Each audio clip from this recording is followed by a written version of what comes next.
Friday Night Football on Ticket TV is presented by Mainly Supplements, Greenway Equipment Sales, and Quirk Auto Group. High school sports on Ticket TV is also brought to you by First National Bank, Coastal Auto Parts,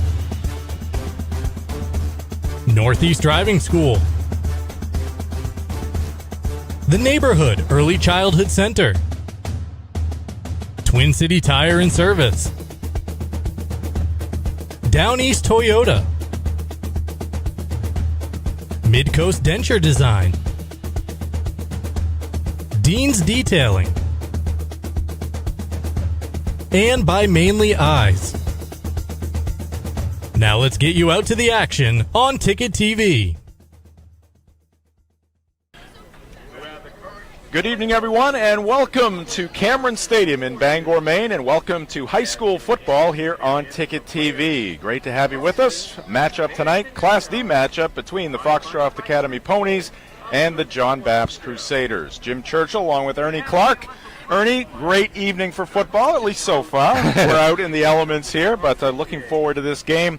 Before we get into these individual teams, I just want to talk about the venue. This is my first time here at the new Cameron Stadium, and just talk about some of the features of the new Cameron. Well, it's a wonderful change. It's been long awaited by folks in Bangor, and I really think folks around eastern Maine as well, as John Bapst makes its debut as a home team on this field tonight. Brand new artificial turf, obviously, that you can see the John Bapst players standing on.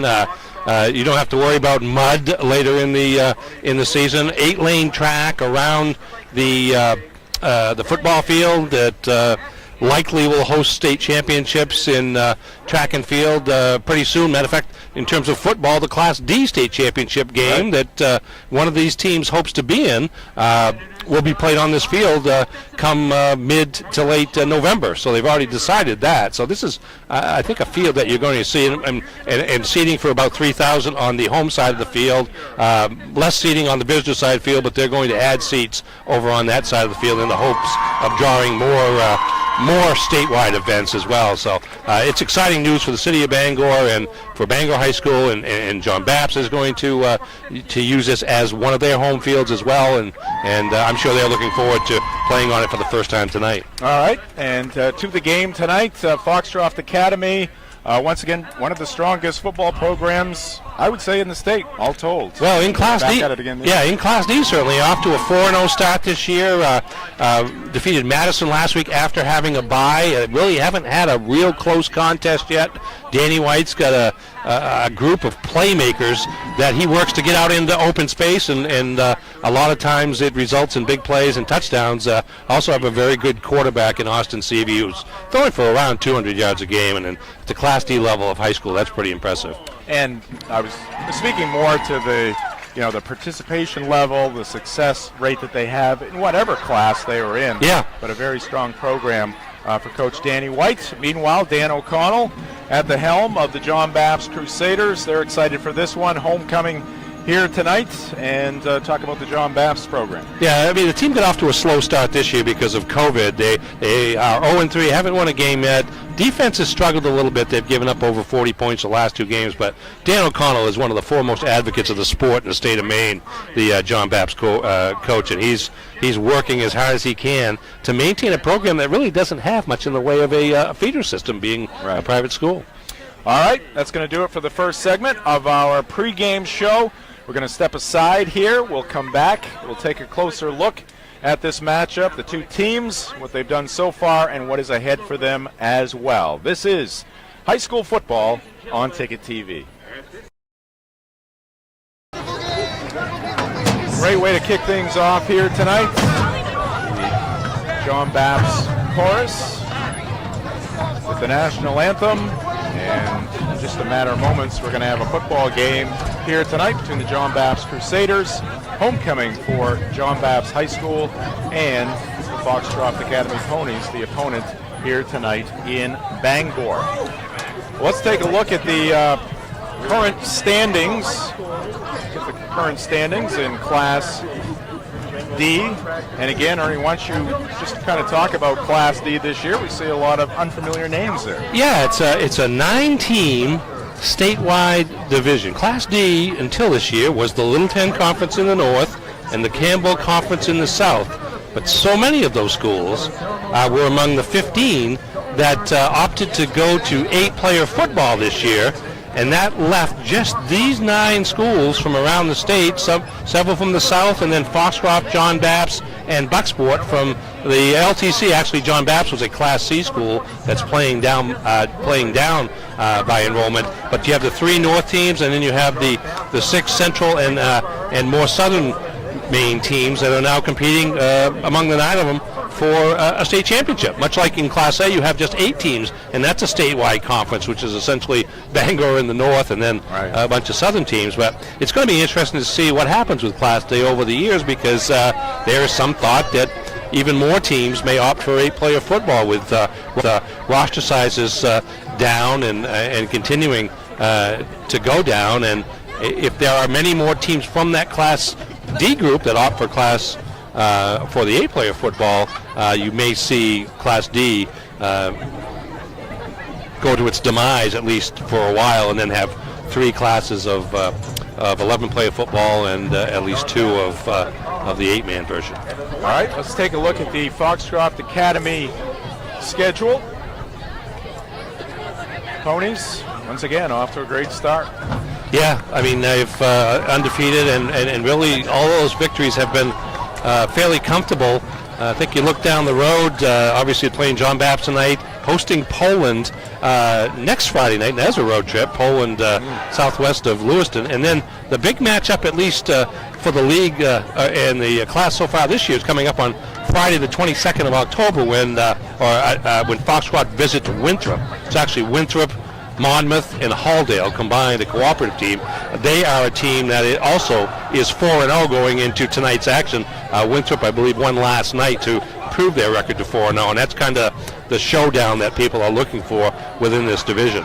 And meanwhile, the John Bapst Crusaders, here's a look at their schedule at this point. And you mentioned they lost one game. They lost the first game of the year. I think it was supposed to be against Oak Hill of Wales, which is down by Lewiston as well. Lost that game and came back really very quickly after coming off quarantine to play Freeport. And since then it's been a struggle. And as you can see, they're scoring points in every game, but defensively it's been a bit of a challenge. And that really is the challenge tonight against a Foxcroft team that typically scores in the 30s. All right, we are ready to kick this one off. John Bapst on the receiving end of this opening kickoff. And here we go. It's Kimsley Marcers with the kickoff. And Bapst returning it out close to the 30-yard line. Pretty good coverage there by Foxcroft. It's number 11 on the return. Nikashi. Oh, Jaden Richard for Foxcroft, sophomore defensive back. Got to turn the roster over. But decent field position for the Crusaders, starting out at the 29-yard line. We'll see if they can move the ball against the Ponies' defense.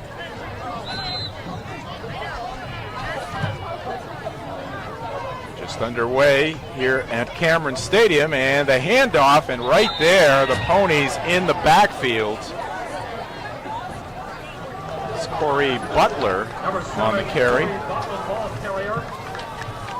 handoff from the quarterback, Jordan Kimball. Two tacklers on that play, one of whom was Hunter McSorley, 5'10", 240 pounds, just a sophomore there in the middle of the defensive front for the Ponies. Second down and 11, and they're going to pitch to Butler. Butler will take it over the 30-yard line, but again, great pursuit by that Pony defense. Yeah, there's a lot of quickness beyond the line of scrimmage for the Foxcroft Ponies that you will also see when they have the ball. Very much a pursuing defense there, and got to the corner just as Butler was getting there, and limited that play to maybe a 3-yard gain, but now it's 3rd and long. 3rd and 8. Kimball, the senior quarterback, under center, looking to pass here. Swings it out to the near side, and the catch by Butler. Well executed. I think he's going to be a little bit short. Nope, they're going to say first down. Wow, that was kind of a generous spot, if you ask me. It looked like he was going to be a yard short, but play on, and good third down conversion there by the Crusaders to get that first down. Precision passing, I should say, by Kimball to Corey Butler. Gain of 8 on that play. First pass attempt of the game by Kimball, who is an experienced quarterback. As you mentioned, he's a senior, and was the starting quarterback a couple of years ago before we didn't have a tackle football season last year. Yeah, I think it's a great thing to have John Bapst playing back here in the heart of Bangor. They played a lot of games at the Winkin Complex, but played here at Cameron Stadium for a number of years. They're going to work Butler again, this time no gain. Again, Foxcroft gang tackling there. Gideon Toplowski, senior linebacker, and Gage Beaudry, sophomore linebacker, keying in on that play. Notice that number 3 and number 4 for the linebackers, much like you see in the NFL ranks this year, where they've loosened up the restrictions on uniform numbers and player positions. All right, a wide receiver to the right, one to the left, and we got a flag coming in.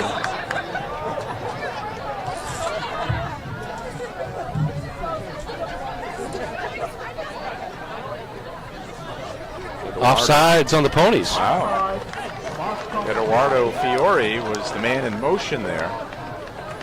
So they'll walk off the 5-yard penalty against the Ponies, and that'll make it second down and about 5 yards to go. High school football on Ticket TV, presented by Mainly Supplements, located near the Bangor Mall. Mainly Supplements is a fully stocked supplement store. Their dedicated team members look forward to working with you and helping you reach your health and fitness goals. Mainly Supplements, 109 Bangor Mall Boulevard in Bangor, right next to Hannaford, and at mainlysupplements.com. Fiore again in motion. They'll pitch to him. He's got some room on the near side, but a great job there by number 27, Jesse Drury, to track down Fiore. Yeah, Drury, another one of those Foxcroft playmakers, and it looks like this play's got a lot of potential, but Drury there to make the short tackle in the open field. Great tackle, 2-yard pickup in the end. It's going to set up a 3rd down and 2.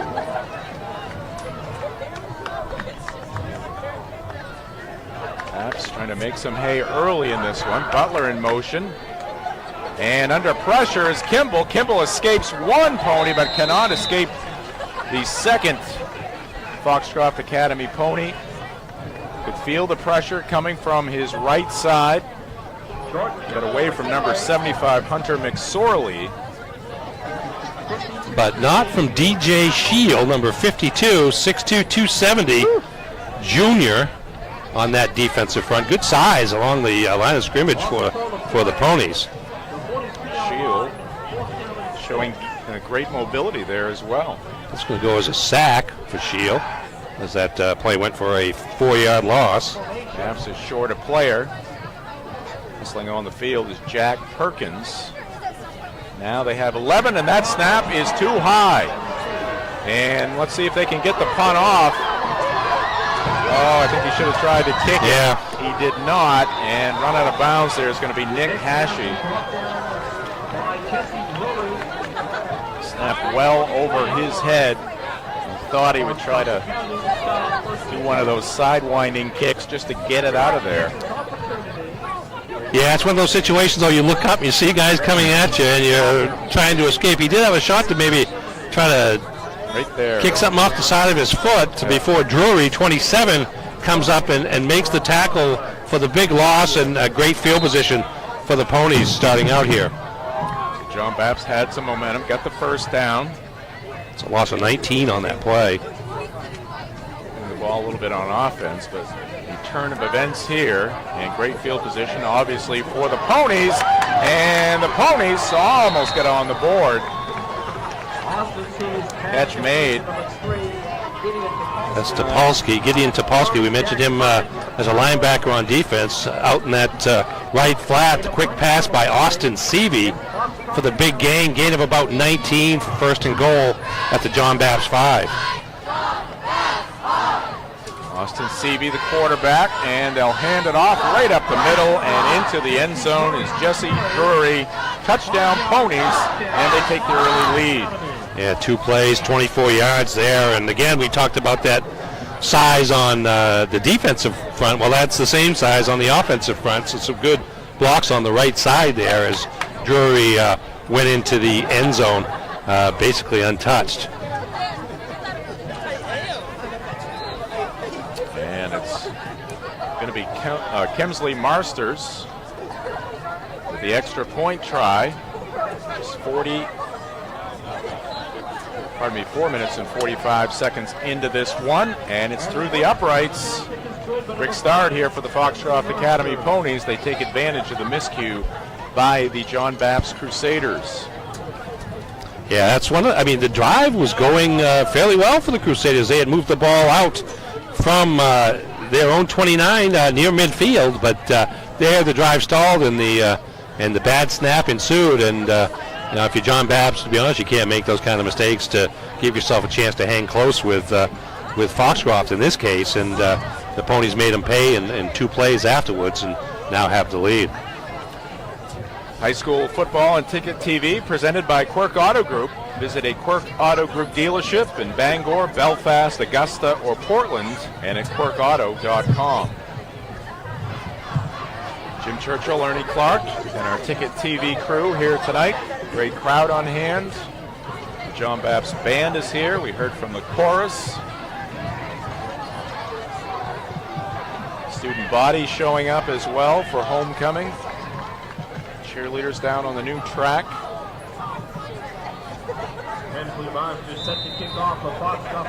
Yeah, now the lights are taking full effect here, Ernie. This new turf is really popping down below. Line drive kick, bobbled there by Hashi, picks it up, finds the seam, and he'll take it out over the 30-yard line. John Bapst will start at their own 31. I was talking with one of the Bangor football players after their game last night when they scored a win.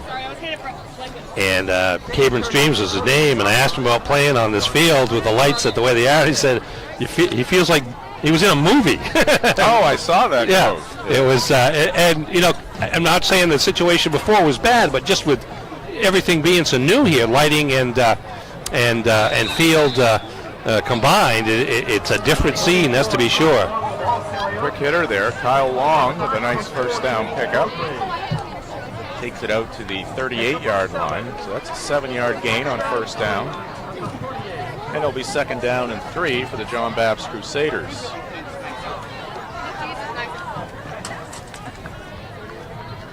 It's just a different feel to play in these true stadiums, as opposed to what a typical high school field looks like, whether it's up at the University of Maine for some of the state championship games or Fitzpatrick down in Portland, where a lot of the state finals will play. It's just a different feel.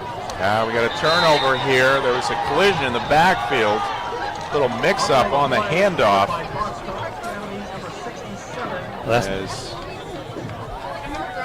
the ball was recovered by number 67 of Foxcroft, and I was a little concerned he was going to get a penalty because I think he spiked the ball after he come up. He was pretty excited. Alan Abalnik-Rebe, 6 foot 240, another big offensive lineman. They were trying to get the ball, I believe. John Bapst was it was Kimball, and never able to get rid of it. Yeah. There was a definite mix-up, little collision there in the backfield. Ball came loose, and Foxcroft will try to take advantage again. They swing one out to the right side, and the catch made there by Cameron Chase. Take a look right here.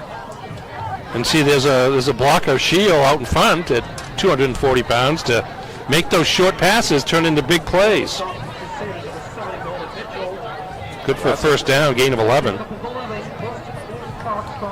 Yeah, Pony's a little quick on the start there. I think this one's going to go against Gage Beaudry. False start against the Ponies. It'll set them back 5 yards. It'll bring up 1st and 15. Let's take a look at the program histories. First for the Foxcroft Academy Ponies. Again, great tradition there, Ernie.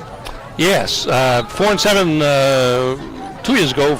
A fairly rare occurrence for Foxcroft over the years. You see what they did the 2 years before that, and obviously a series of state championships or appearances in the state finals. So they've been a strong representative in the small school ranks of Eastern Maine for quite a while.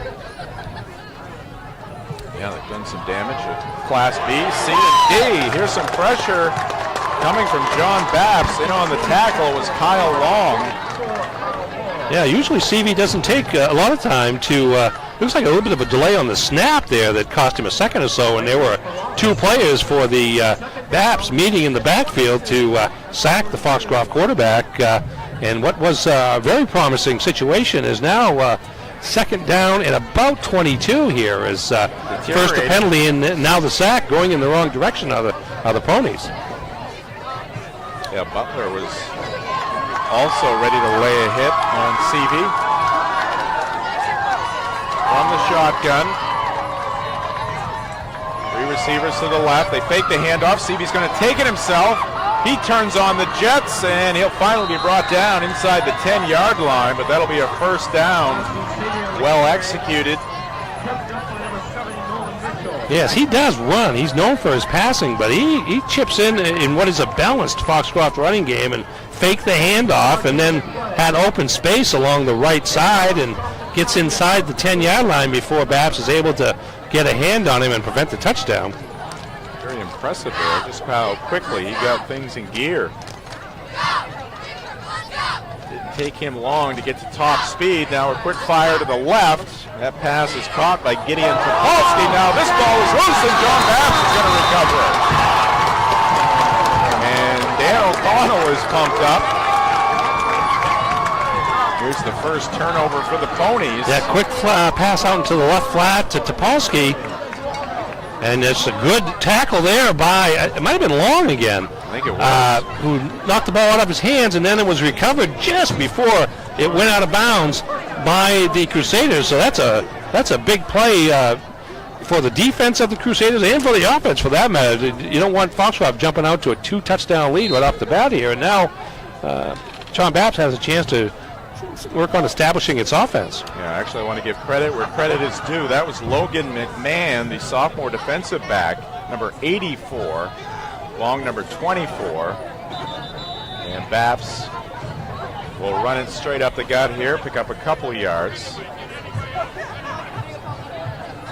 And there's some of the Crusader faithful, Ernie. Similar to the outfit you're wearing here tonight. Yeah, I'll let one of them borrow my coat if they need to here later on, because it is going to get cooler. I told you to wear the uniform, but gee. Get our wires crossed. 3:45 left to go here in the first quarter. It is nice to see the school spirit. Now those Crusader or John Bapst students running on the walkway down below, getting a reaction from the fans here at Cameron Stadium. And we saw it last night in Brewer, Mark Paulette and myself. We did Brewer Skowhegan. It was senior night there. Great turnout of fans. Ball game didn't turn out all that well for the home team, but yeah, just great to see a lot of people out on Friday nights. Absolutely. And Saturday nights. Delay a game penalty against John Bapst will set them back 5 yards. Now we're having fewer games that are being canceled here in the last few weeks relative to COVID, and that's nice too, since the teams can have a little bit more stability in their seasons. John Bapst going to the air again, and actually good defense there by the offensive player, as that looked like it was going to be an interception. But Butler did a nice job in making sure. Who was that back there? It might have been number 1. Silas Topolsky. Let's see. I'm not sure of that, to be honest. Yeah. No, I think it was 14, actually. Yeah, it looked like 2 numbers. Cameron Chase. But he had the He had interception on his mind. He was playing wide receiver, and as you said, the receiver for John Bapst was the one that wound up turning into a defensive back and prevented the turnover. 3:11 on the clock. Dan O'Connell wants to call a timeout here. He's worried about another delay of game. And we will take a timeout as well. 7-0, Foxcroft with the lead. This is high school football on Ticket TV. Back at Cameron Stadium, 7-0. John Bapst passes complete to Butler. He's got some running room. Can they chase him down? Butler moving to the right side, and finally he'll be tackled at the 25 of Foxcroft. Big play there. One of those seam patterns like you throw to, the Patriots threw to Gronk back in the day. But there is number 7 to John Bapst, Corey Butler, and he's got some good speed down the field. And I think it's Drury that makes the saving tackle inside or about the 25-yard line. Big play for the Crusaders. 52 yards on that.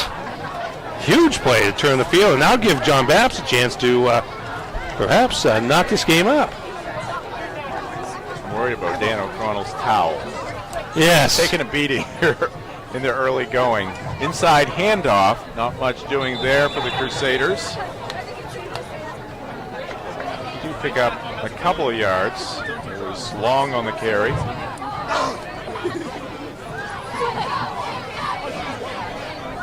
How long? We'll check out. Dan O'Connell is going to send in the next play. Via number 30, Jack Perkins, hustles into the Crusader huddle.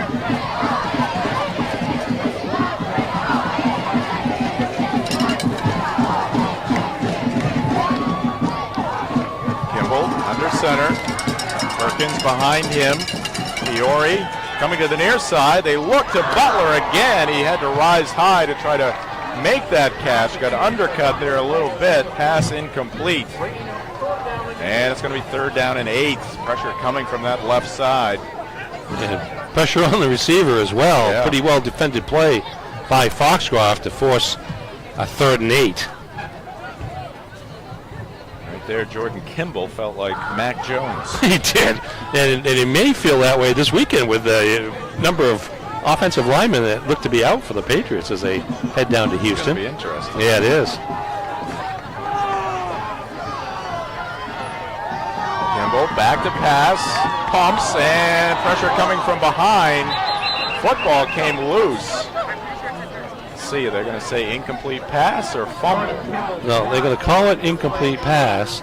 Let's take a look here as Kimball drops back. Not a lot of time as number 71 for Foxcroft. It's close. Anthony Smith, the veteran on that defensive line, came from that right side with a lot of pressure, and the call goes as incomplete. No replay. Maine high school football. Give us a call. No official up in the booth to talk about it either. Art Paulette, our director tonight, reminded me of a certain game between the Patriots and the Oakland Raiders. Ooh, a little tuck rule, huh? Yeah. All right, 4th down and 8. Flag is down. Pass is complete. Down to the 15-yard line. It's a 1st down if the penalty's on Foxcroft, but it looks to be some sort of illegal procedure against John Bapst.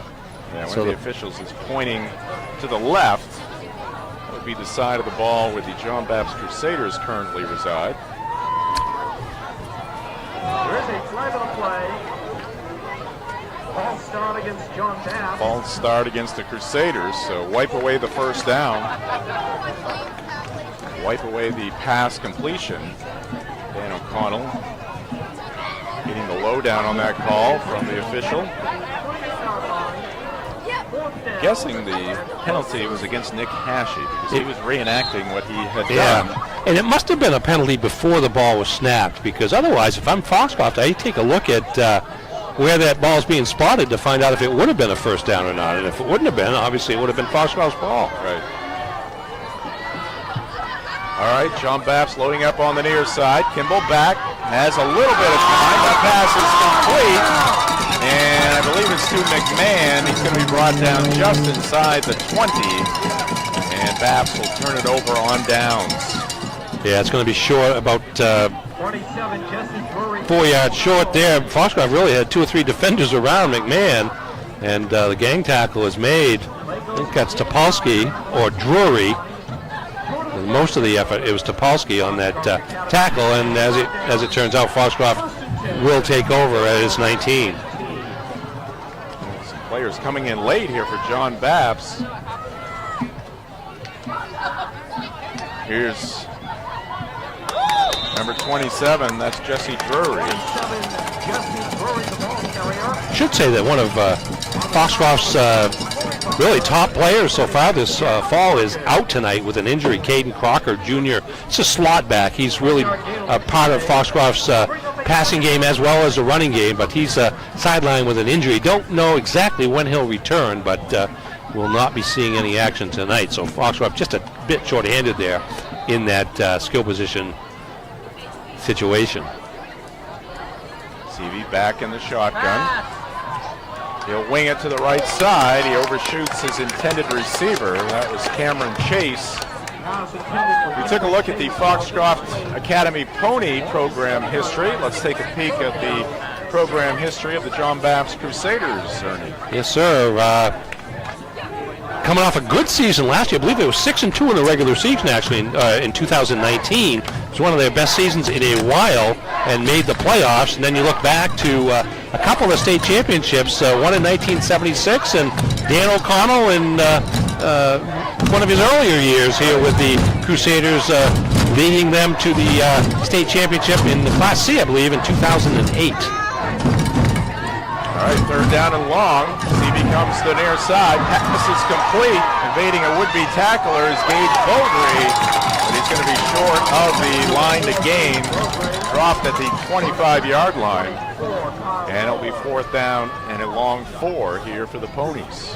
Yeah, again, another one of those quick passes to try to get somebody in open space, and Beaudry did a nice job to avoid a tackler immediately upon his reception, but good job there by Long to avoid a blocker and able to prevent Beaudry from getting the first down. It's about 4th and 4, long 4, maybe close to 5.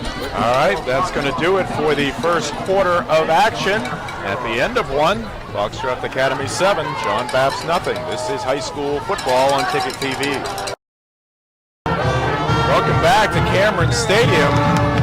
Punt there by John Bapst. I believe it was Drury with the punt. And it went straight up in the air and then took a John Bapst bounce. No, that's a Foxcroft punt. Sorry. It's a Foxcroft punt. I believe it was Jesse Drury on the punt, and as you said, went straight up in the air. And they're gonna, there's a penalty on Foxcroft as well, illegal procedure. It's going to be declined. Ball went straight up in the air and then bounced back toward the Foxcroft offensive side.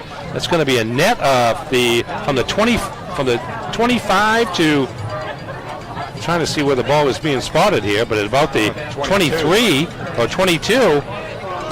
So that's going to be a minus yardage punt by Foxcroft. As it looks like it's spotted at the 23, but still.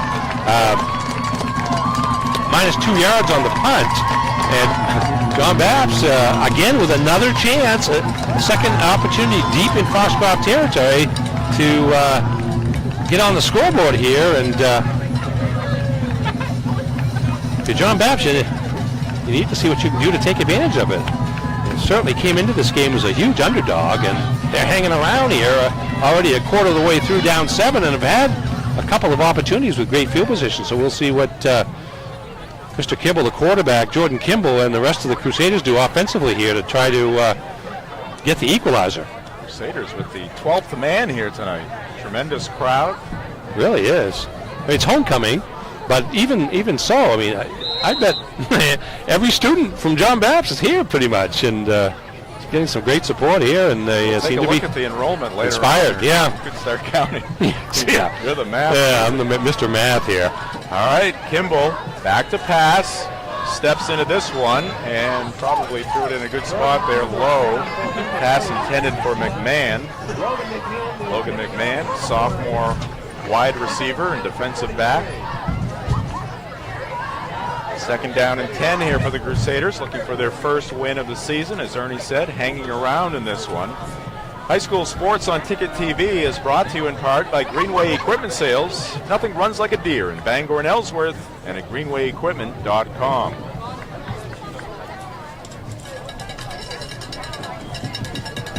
Crusaders to the line. Kimball with Long behind him.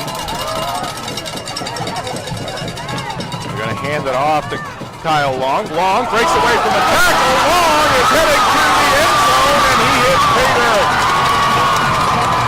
Kyle Long, the senior running back, take another look at it here. Nice hole by the Crusader offensive line. He bounces off one of his own teammates, and then he is seeking the end zone, and he finds it.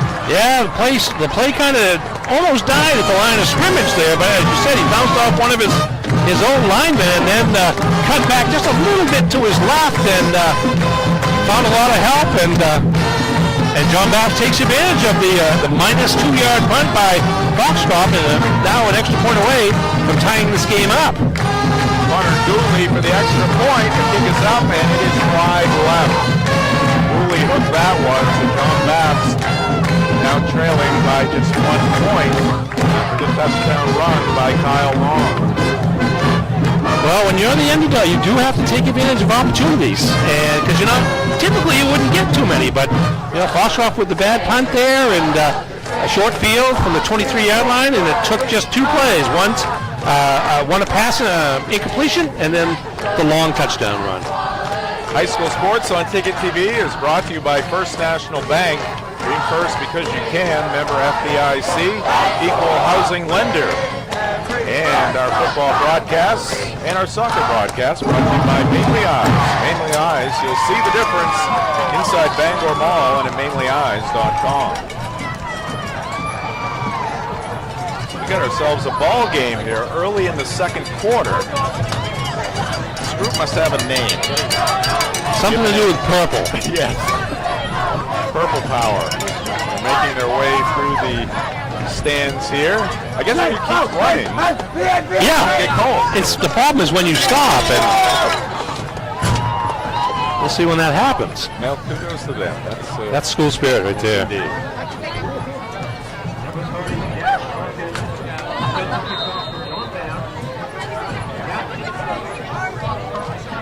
Thinking back to that punt now, I don't think I saw anything out of the norm preceding the actual kick. It wasn't deflected or anything. Wasn't deflected. The snap wasn't terrible.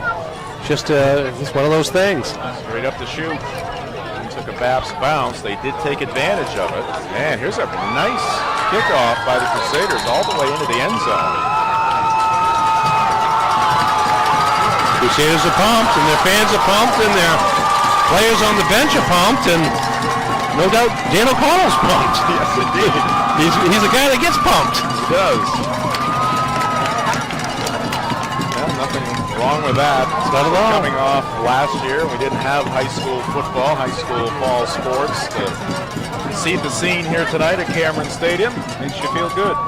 Yeah, and let's see if Foxcroft can settle down just a little bit. They've probably didn't expect to be in this situation, but here they are.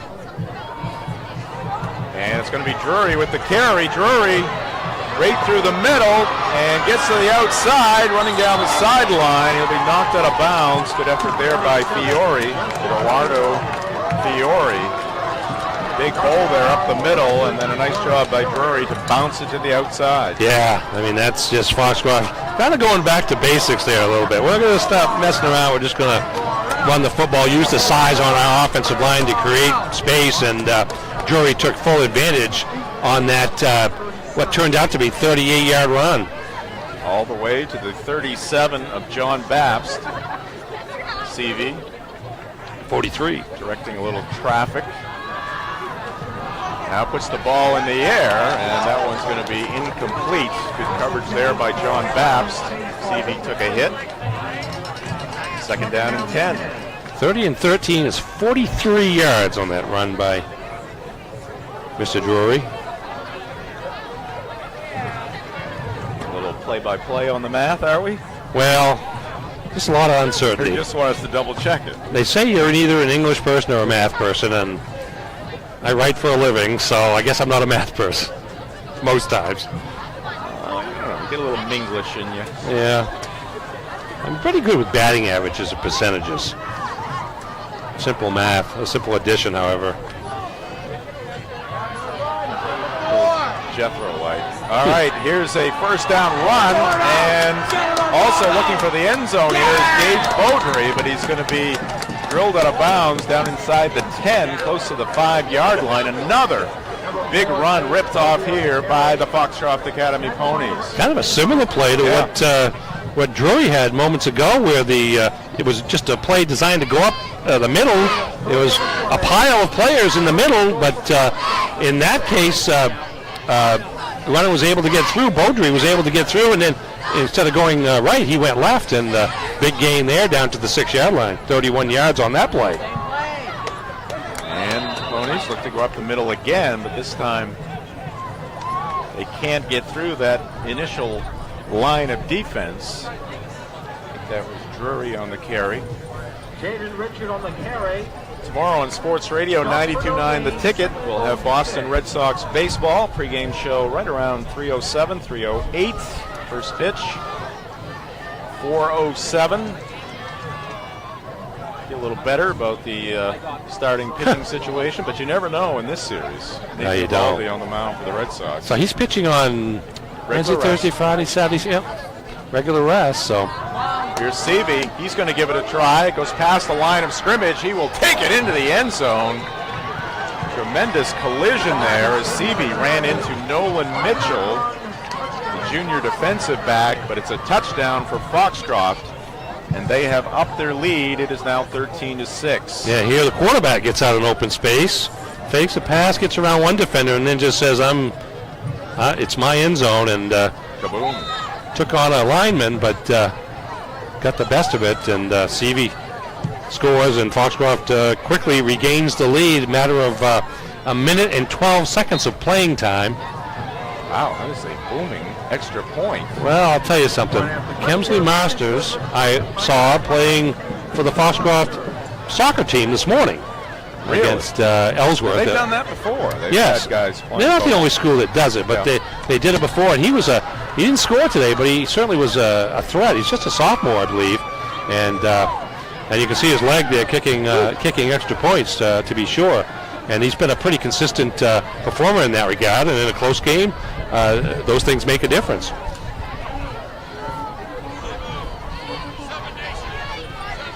We'll take a look at our upcoming broadcast schedule here shortly. Another busy week of action here on Ticket TV.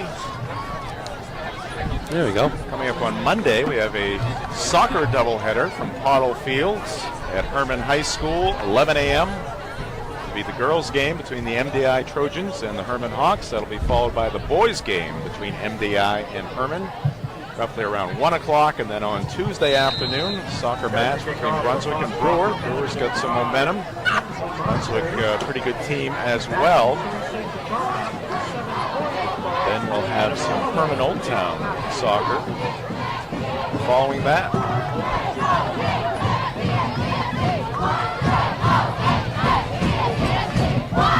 And here's Marsters, high arching kick and a collision. A couple of Crusaders, and the ball is loose. Who's got it? I don't think anybody got on top of it until it actually stopped, but it looks like John Bapst is going to maintain possession. Could have been Hashie that recovered it. Very fortunate there are the Crusaders. Yes, indeed. 14-6. High school sports on Ticket TV is brought to you in part by Twin City Tire. Visit Twin City Tire at 609 Wilson Street in Brewer and at TwinCityTireME.com for all of your snow tire and car care needs.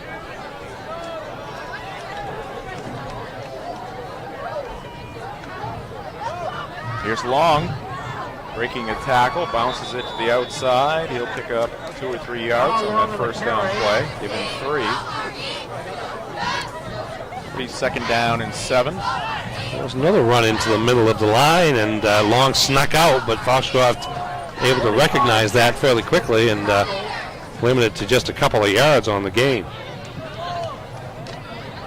Gain of 2 to the 28, second down and 8.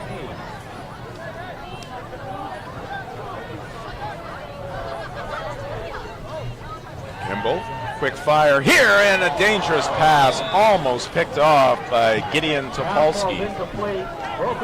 Yeah, the only thing that saved Kimball was the fact that the pass was high. And Topolsky had to jump up, got a hand on it, but couldn't come down. There are a lot of defenders over there around the receiver there. Good defense by Foxcroft. Going to be 3rd down and 8 now. Long runs in the play. He and Jack Perkins shuttling in the play calls from the Bapst sideline. 9:39 left to go here in the first half. 1 possession game. That pass is complete to McMahon. McMahon bowls over a Pony defender. And a quick hitter there. Good hands displayed by Logan McMahon in traffic. Yeah, it looked like a good hand. I think he might have almost one-handed that catch with his left hand. Tight end out there and has to reach out and pulls it in with both hands. But a good gain and a first down for the Crusaders. So McMahon following Nathan Butler, who was about 5 yards ahead of him, kind of cleared the space, cleared the zone. Kimball on the money with that pass. Good catch by McMahon. Yeah, Kimball 5 of 9 through the air, so he's having a pretty good evening throwing the football. Bad first half for a Maine high school quarterback. Here's a pitch to McMahon, and he'll advance it up to the 43-yard line of John Bapst. 2nd down and 7. Play goes for a gain of 3. It was a late pitch there. It was pretty good penetration by Foxcroft's left side of the defensive front. Forced the pitch, but fortunately for Kimball, McMahon was out there and made a 3-yard gain out of what could have been a loss. Kimball under center here. Rolls out to his left, rights the body. Shoots it downfield. The pass is complete to Butler. Corey Butler catching that one in stride. Good looking play there by the Crusaders, and nice work by their quarterback. Yeah, rolled out to his left and got himself fairly set to throw that football, and a nice accurate toss there to Butler for another big gain. As Crusaders are not having a difficult job of moving the ball through the air against the Foxcroft defense so far. 6 of 10 now passing for Kimball, and over 100 yards here in the first half. May not have seen an opponent so far this year that has thrown the ball this much. Got a ways to go here in the first half. They do get the handoff there just barely into the hands of Long. Long, 2-yard gain on first down. They're not gaining much on first down here in this drive. It's gains of 2, 3, and 2 on first down, but the passing game has been coming into play here. They've got gains of 12 for 1 first down, and then from the Bapst 43 to the Foxcroft 32, 25 on that play to Butler. So we'll see what happens here on 2nd and 8. Perkins in the backfield, McMahon in motion. He'll get the pitch. Logan McMahon searching on that right side, finds a little seam, gets up close to the 25-yard line before he's driven back. I've seen Kimball roll to the left, square up the shoulders, fire that downfield. It kind of reminded me of Mark Paulette back in the UMaine Intramural League. I thought you were going to say back in the day. Bangor junior football, maybe. He's loosening up the right arm right now. Now Kimball in the passing game for John Bapst looked really good here. Corey Butler's been instrumental in this solid first half for the Crusader offense. Kimball back to pass. Pressure coming from the left side. Ball up in the air. That will be an incomplete pass. Yeah, I think that was Anthony Smith again, the senior lineman for Foxcroft, not allowing Kimball any time to set as Kimball drops straight back this time, no rollout. And here's 71 coming from the right side, just overpowers the blocker and got to Kimball just as he was throwing the ball. That's a couple of times now that Smith has kind of wrecked a passing play for the Crusaders, and now we're looking at 4th and 3 here. So interesting call here with John Bapst again in good field position, trying to cut into this 8-point deficit. Big play. And Coach O'Connell wants to talk it over. We'll take a timeout as well. 6:49 on the clock. 14 for the Ponies, 6 for the Crusaders. This is high school football on Ticket TV. And a Pony jumping on that right side. Well, that's Dan O'Connell says first down. Pretending not to argue with him either. But that, I mean, again, he's an old lineman at Bangor High School, at Bates College, and he knows all the tricks when it comes to the line of scrimmage. And Kimball uses the cadence to draw Foxcroft offsides, and that's a big first down for John Bapst. How many years has Dan been at John Bapst? Boy, I don't know that exact number, but I want to say it was around 2002, 2003 that he started. So he's closing in on 2 decades. Danny White in his 13th season. Pass down the middle. Touchdown, Crusaders. Kimball again connecting with Corey Butler. And just like that, the Crusaders back to within 2. Well, there you go. I mean,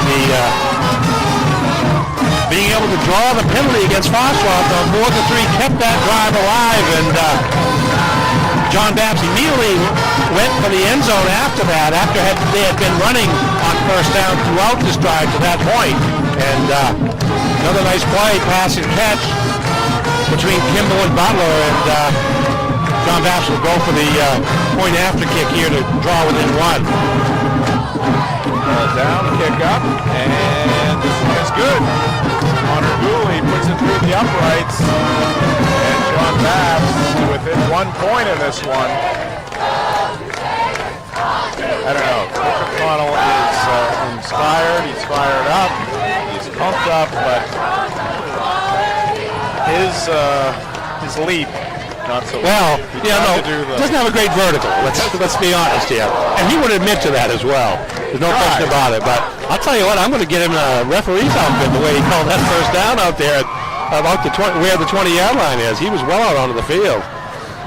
But he's got him fired up tonight. He was pretty confident when I talked to him the other day.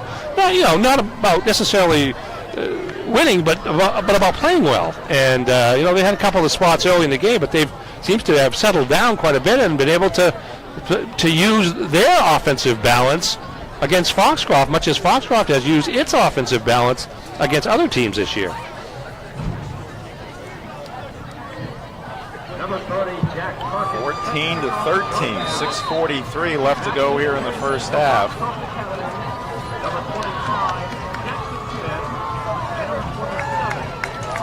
Yeah, I'm not saying I could put a credit card underneath that jump. Usually put a credit card, but maybe a deck of cards. Yeah. Might have been the extent of that. Yeah, a thin pizza. There you go. All right, good coverage here by the Crusaders. And we got a late hit, I believe. Down. I believe it's going to be a late hit. Let's see what happens. You're right, it was good coverage and a good kick down to the 15. And you're going to see the first tackler. He's okay, but it's a close call. The official threw the flag from within the field, and he saw the play develop, and that's going to add 15 yards to that, what was a very short return. Good coverage by the Crusaders leading into that, but it's a tough call. You got to know when to pull up as well. So Foxcroft starts out with decent field position. High school football here on Ticket TV, brought to you by Coastal Auto Parts, owners of your locally owned Napa Auto Parts stores.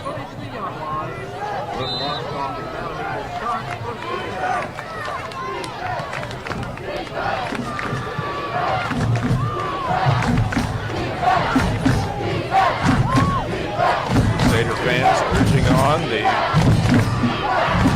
Wonderful defense. Seavey for Foxcroft.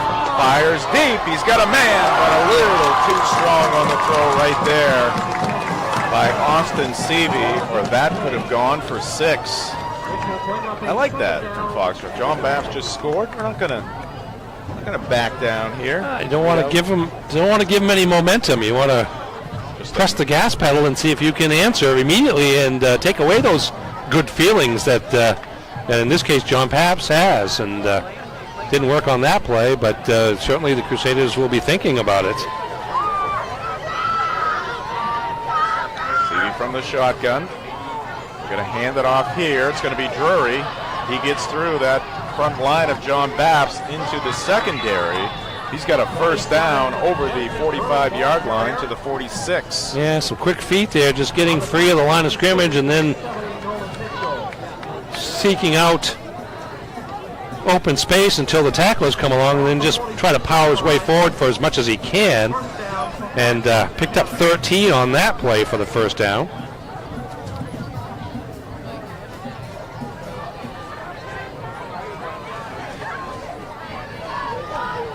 Set of downs here for the Ponies about halfway through this second quarter, and that one is zipped to the left side, and Seavey a little too tall there for number 25, Jackson Smith. Looks like a little bit of a miscommunication on that play, maybe. He threw the ball to the outside where the receiver cut back to the inside, as it is 2nd and 10. Some interesting scores from the CAA today. Unfortunately, the Maine Black Bears on the short end of the stick at home against Elon, 33-23, the final there.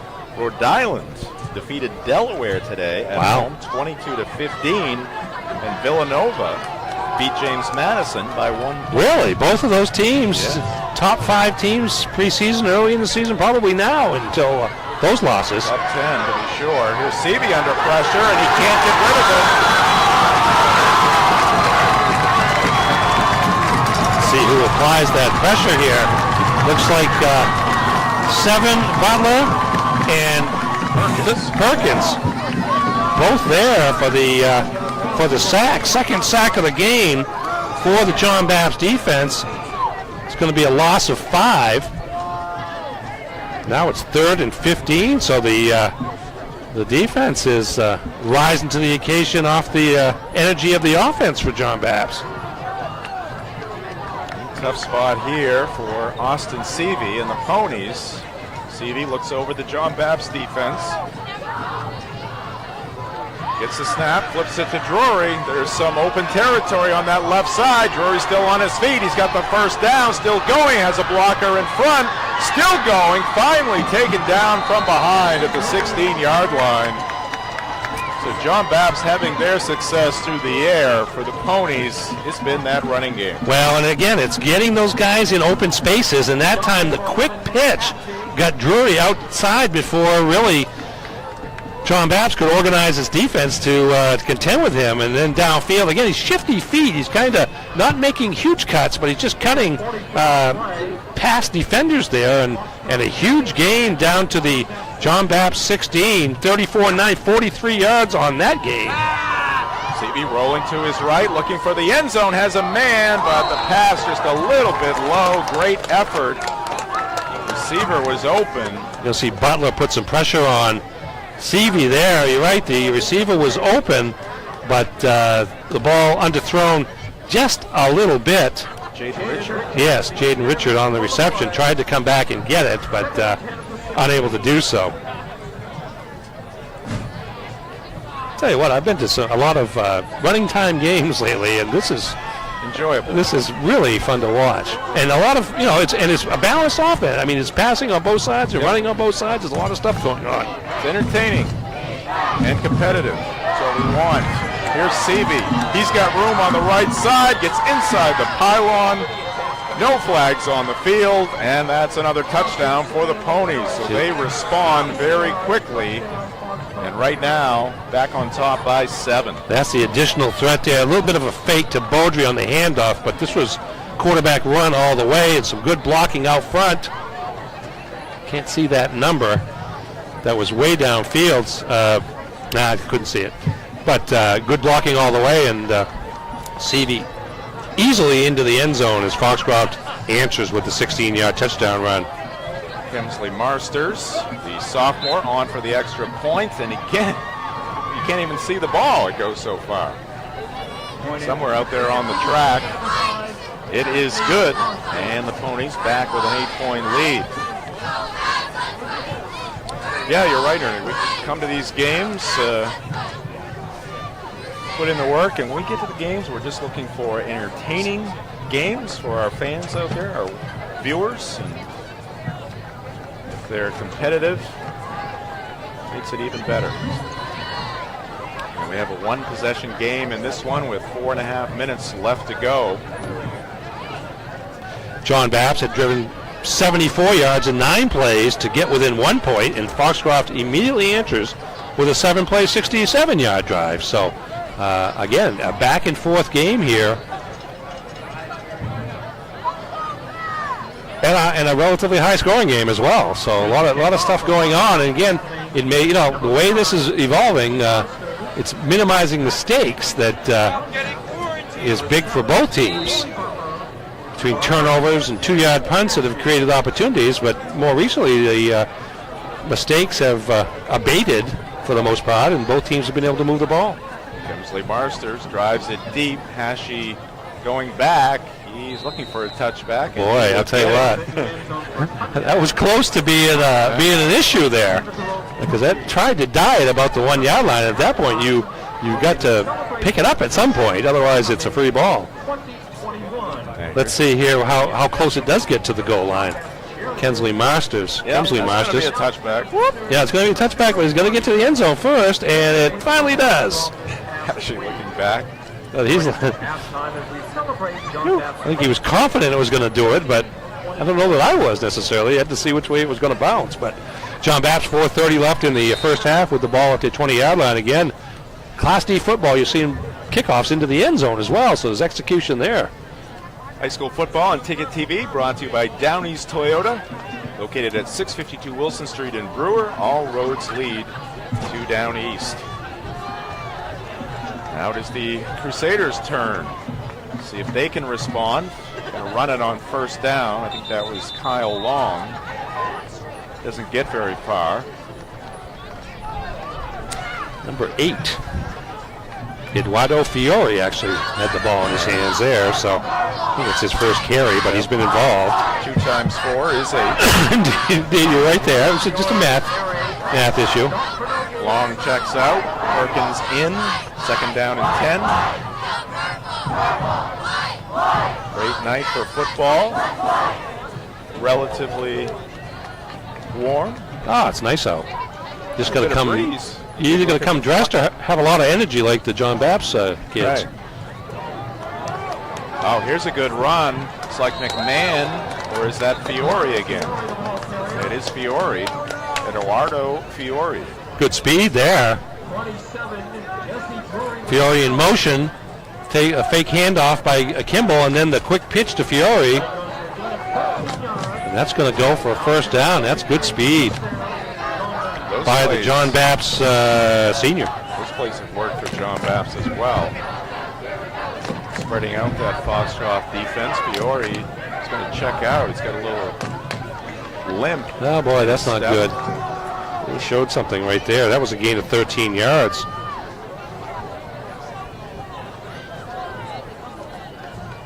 Kimball back to pass, rolling to his left. He's got some running room. Kimball looking to the sideline, gets drilled at the 40. Everybody appears to be okay. Kimball a little slow getting up. He'll get a hand from a teammate. Cameron Chase with the hard hit defensively for Foxcroft. Anthony Smith tried to get to Kimball before he could get started, but Kimball was able to get around Smith, who was being blocked by a lineman, and once he did that, then there was open space, and pickup of about 7 on that play gets it to second down and 3. So Long came in, now McMahon coming in. Will Cashman checked out for John Bapst. 2:45 left to go, and I think Dan O'Connell's going to use his final timeout here in this first half. High school sports on Ticket TV, brought to you by Midcoast Denture Design, because everyone deserves an awesome smile. Visit midcoastdenturedesignmaine.com.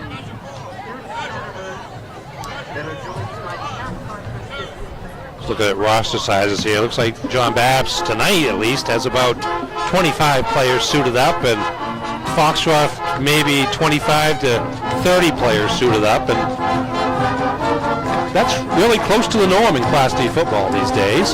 You have a couple of strings, you can conduct practices, and you're always at the risk of an injury or two here and there. And as I mentioned before, Foxcroft missing Caden Crocker tonight, one of their leading offensive players, but they've got weapons, and John Bapst is showing that it has weapons as well. As it's not one person doing all the work; it's several guys behind the line play.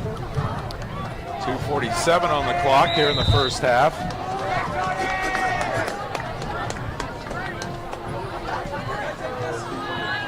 Crusaders on second down. They throw it to the right side. Going up for it is Corey Butler, and he will come. No. Butler thought he had it. The Pony sideline was saying no catch.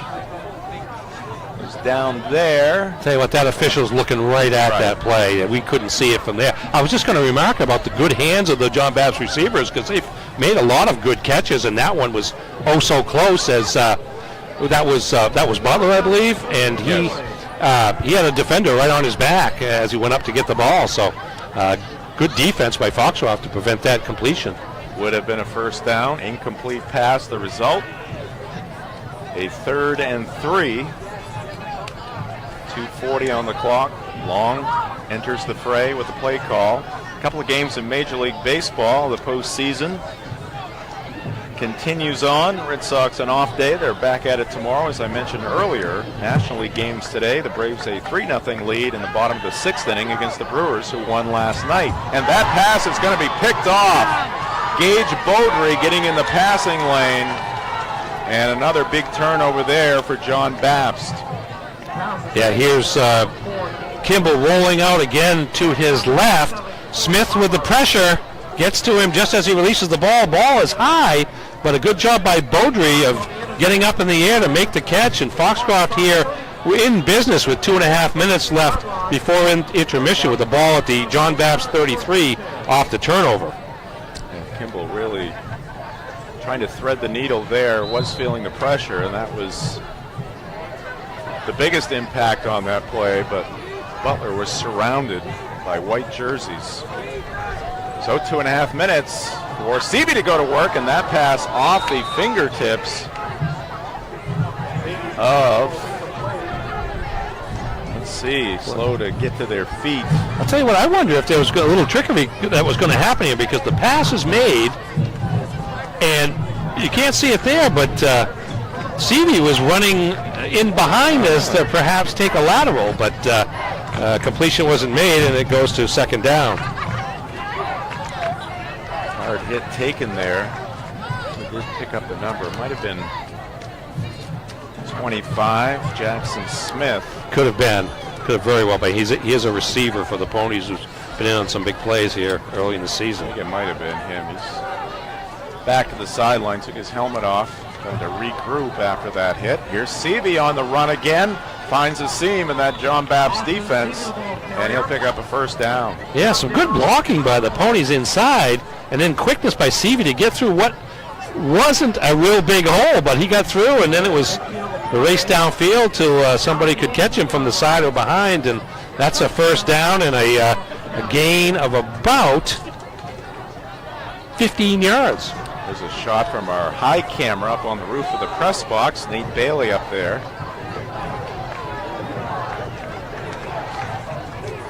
And here's a flip to Drury. And Drury still on his feet, breaking tackles. He's into the end zone. Never went down. We do have a flag down behind the play. Let's see what the penalty call is going to be. If it's against John Bapst, you can give Foxcroft another 6 points. I'm suspecting it's going to be against Foxcroft. Came from behind the line of scrimmage. It is against Foxcroft. What is that sign? I don't know. I've seen that a couple of times, and I've asked a couple of people and didn't know what actually it was. But let's see what Bob Beetham says. I don't think he knows. But it goes against Foxcroft, and let's see what the mark-off is here. It's going to be looks to be a 5-yard penalty, maybe. Ball's at the 22. Came while the play was blocking the back is what the call is. Yeah.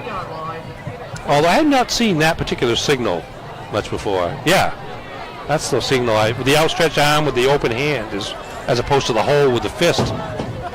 But that's what it is, and first and 14 now for the Ponies. So it was a spot foul. Quick fire on the near side. Pass is caught by Topolsky. That's Gideon Topolsky. And he is wrestled down near the 10-yard line. Clock continues to roll. 1:40 left. Topolsky in the flat. Good block there by Gage Beaudry. 12-yard gain on the play. Second down and 2 at the 10. 8-point lead for the Ponies. They're looking for more here late in this first half. Danny White, of course, a former quarterback at Foxcroft Academy. Outstanding athlete. Former infielder at Hassan University. That's right. Forget that. But played all 3 sports at Foxcroft along with basketball. They fake the flip to Drury, and here's Seavey. And he will be roped down inside the 5. And it's going to be first and goal here for Foxcroft Academy.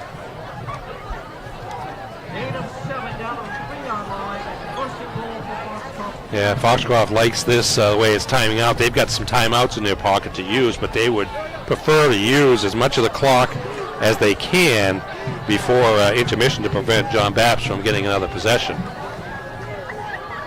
And off to Drury, and he gets in. Touchdown Ponies. Off left tackle here, the handoff. Anthony Smith, 71-51 for Foxcroft. Logan Walton, sophomore, 255. Again, part of that big line, and just overmatched the Crusaders at the point of attack on that play as the Ponies add to their lead. Yeah, it's really been a case of mistakes and who can take advantage of mistakes here in this first half. A couple of turnovers for John Bapst certainly has hurt their cause. A fumble and an interception for Foxcroft. It was that net -2 on the punt that gave John Bapst great field position. Short field. I mean, each team has had at least one good drive that didn't have anything to do with turnovers, but certainly the turnovers in this case, the interception by Gage Beaudry.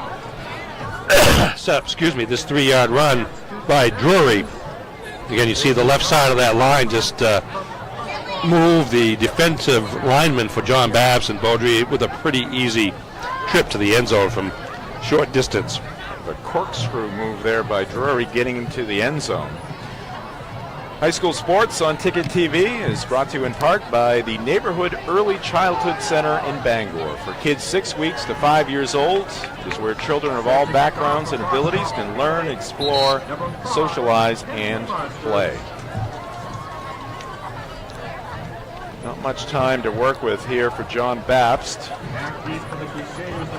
Keep it right here. We've got the Mainly Supplements halftime show coming your way next.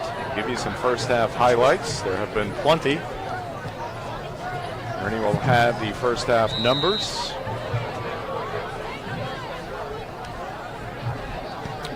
Some scores for you as well. End over end kick. It's going to be fielded by Butler at about the 15-yard line. And he is going to be tackled at about the 28-yard line. So a 13-yard return there for Corey Butler.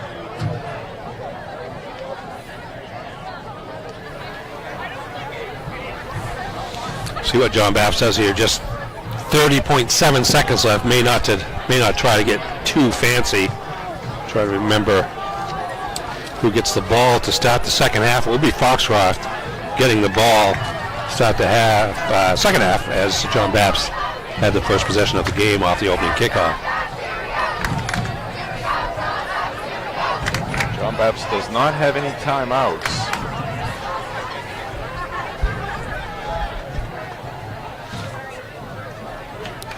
Yeah, that's going to be a false start on John Bapst. I think it was the end on the near side. Penalty marker down. Number 19, Nathan Butler, sophomore, who may have moved a little early. That's going to set them back 5 yards. High school sports this fall brought to you by Bombshell Beauty and Spa, Brewers Full Service Hair Salon and Spa, conveniently located in the Hannaford Plaza. Come check out their new location, just 3 doors down from their old location.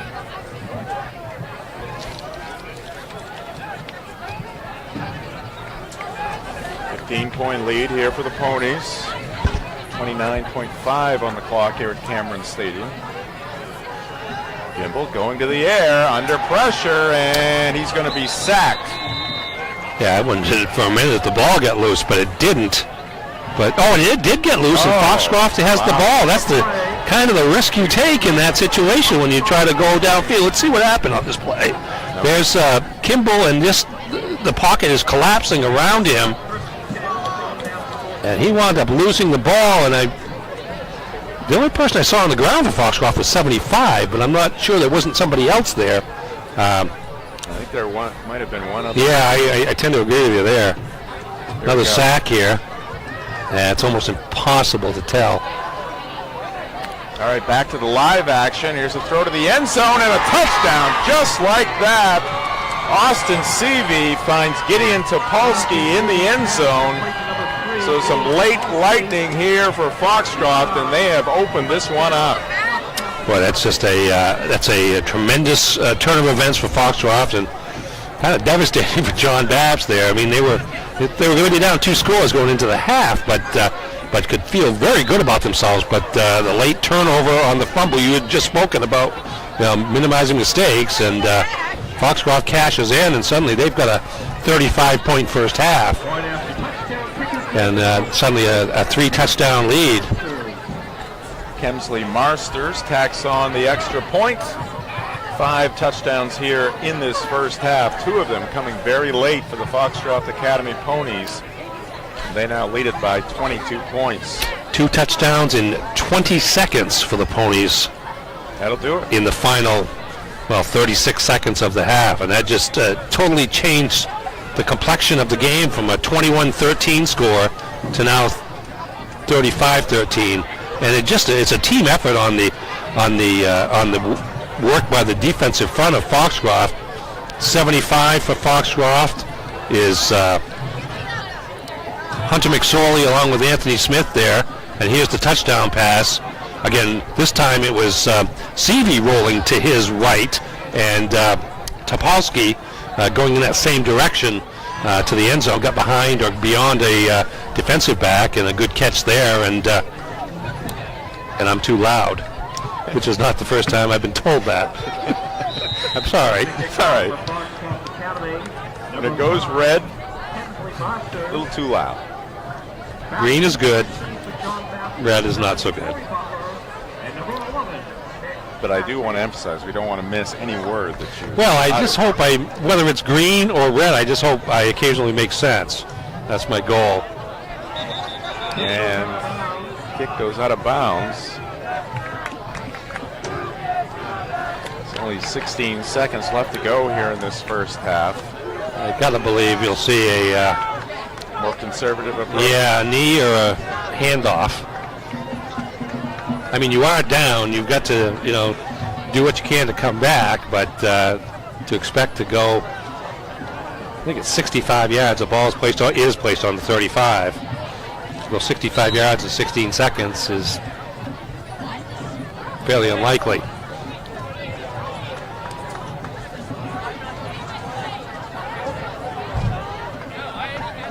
And they will hand it off to Kyle Long. Pretty good run. 11 or 12 yards on that play. So it's a first down. They'll get one more play in here, maybe. They can get set. They'll restart the clock. Get the chain gang. Now you throw one deep, maybe, or at least throw it out in the flat and let a guy have a chance to run. But you don't want the defensive line to get to you. Instead, to run. And it's probably along again to midfield, and that will do it for the first half. A couple of late scores for Foxcroft Academy. Sorry, you being from Dover Foxcroft, that really. That's just. That's one of my.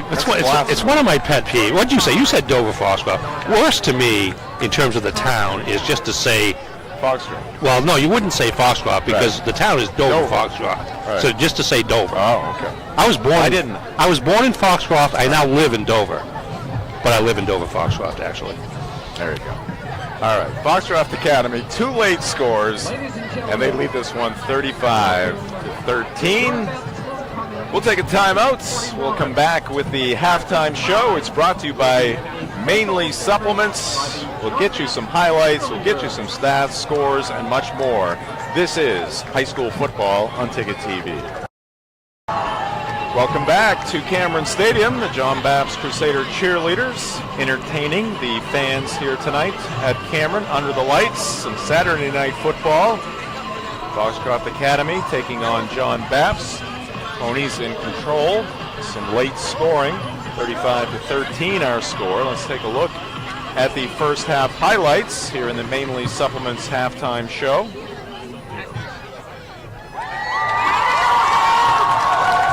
And here's our first Greenway replay.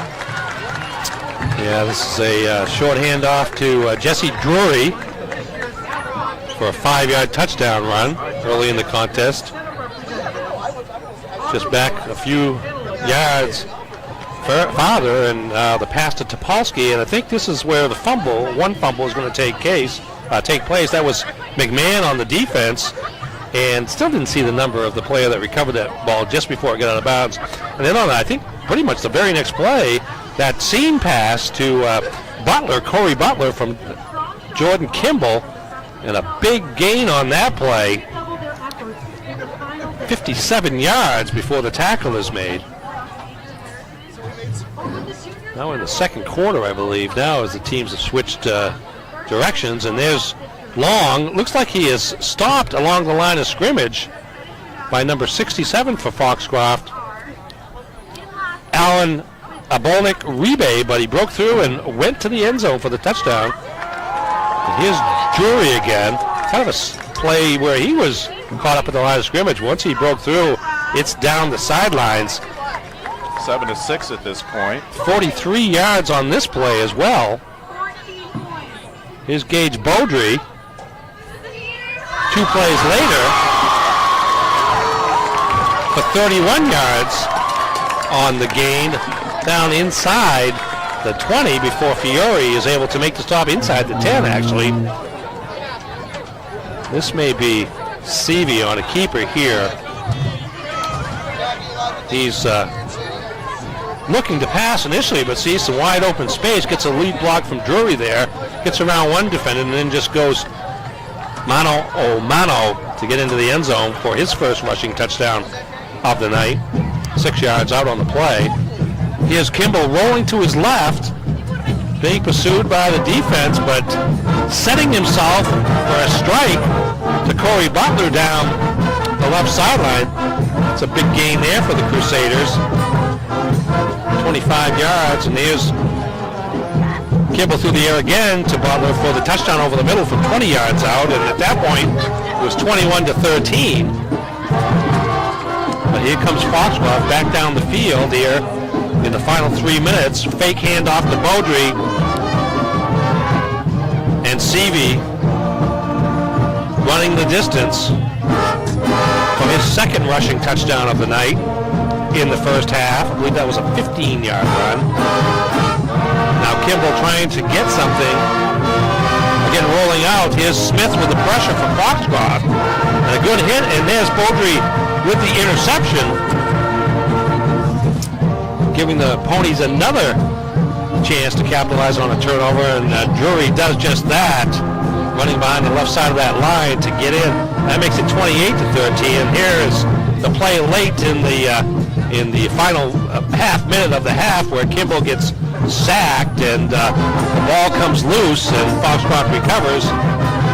And here's Seavey, this time throwing the ball, rolling out to his right, and there is, I believe that's Topolsky, number 3, from 15 yards out with the final touchdown up the half. 5 touchdowns in that first half for Foxcroft, and what had been a close game for much of the first half, really, kind of got away from John Bapst there in that last 36 seconds when Foxcroft scored a pair of touchdowns to stretch their lead out to 22 points.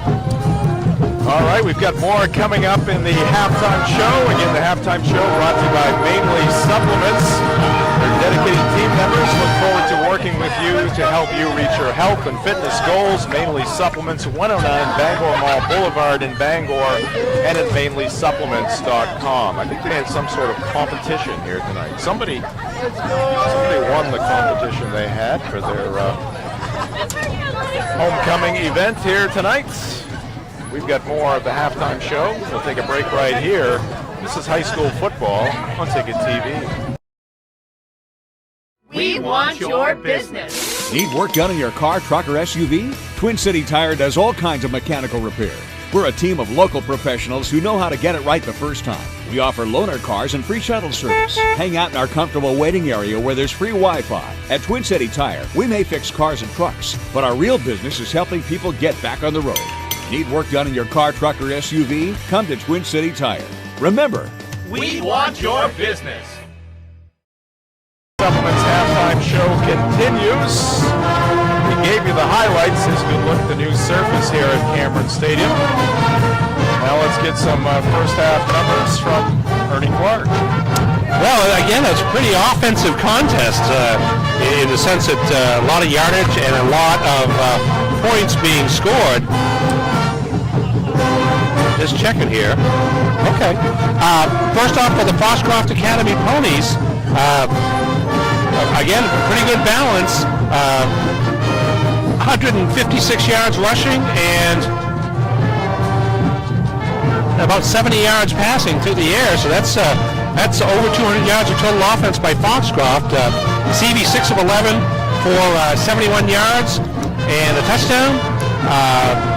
Drury 7 carries for 108 yards rushing, including a couple of 43-yard runs and a couple of touchdowns.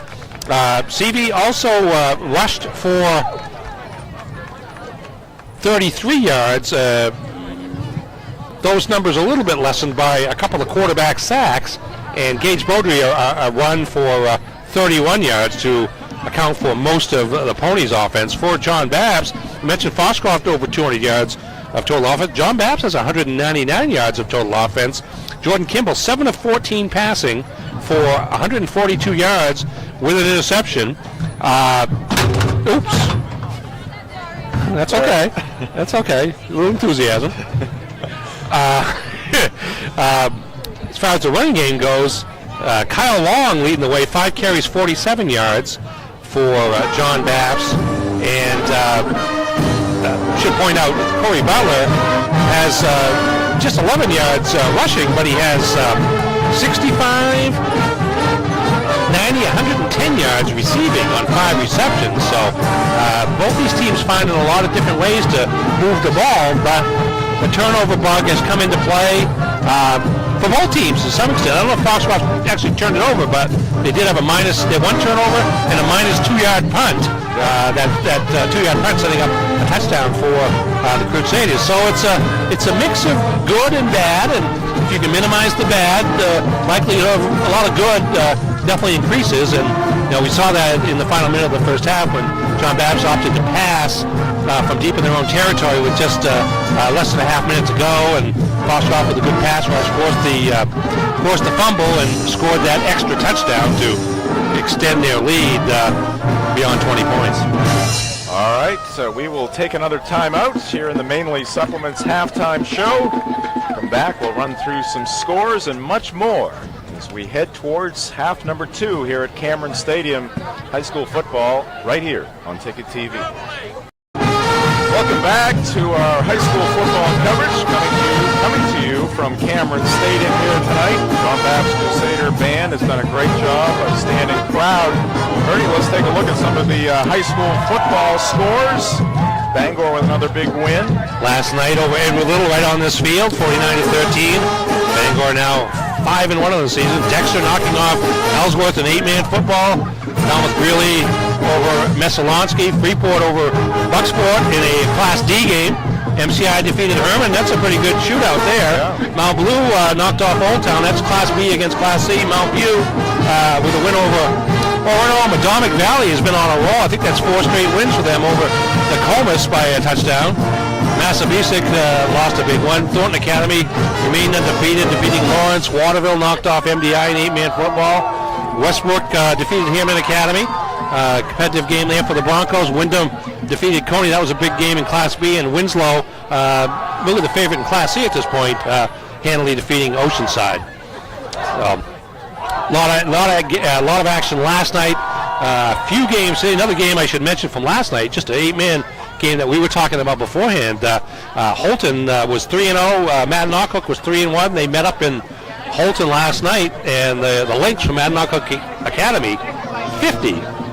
Holton Shiretown was 48. It's a shootout for you. That's a 8-player shootout. You get a lot of scoring, and when the teams are both good, you get games like that. So congratulations really to both of those teams, although it looks like Mattinock has put itself in position to perhaps earn the #1 seed in the 8-player small school Northern Division. They've got a game left against Dexter. Dexter's only lost one game this year as well, while Holton suffered its first loss last night. So pretty competitive division there among those 3 teams in that division, and I won't repeat its name again.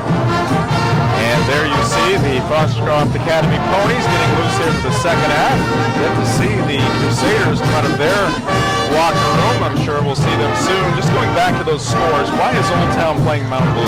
Don't know. Well, it could have been. It's possible. It could have possibly been a rescheduled game based on COVID cancellation.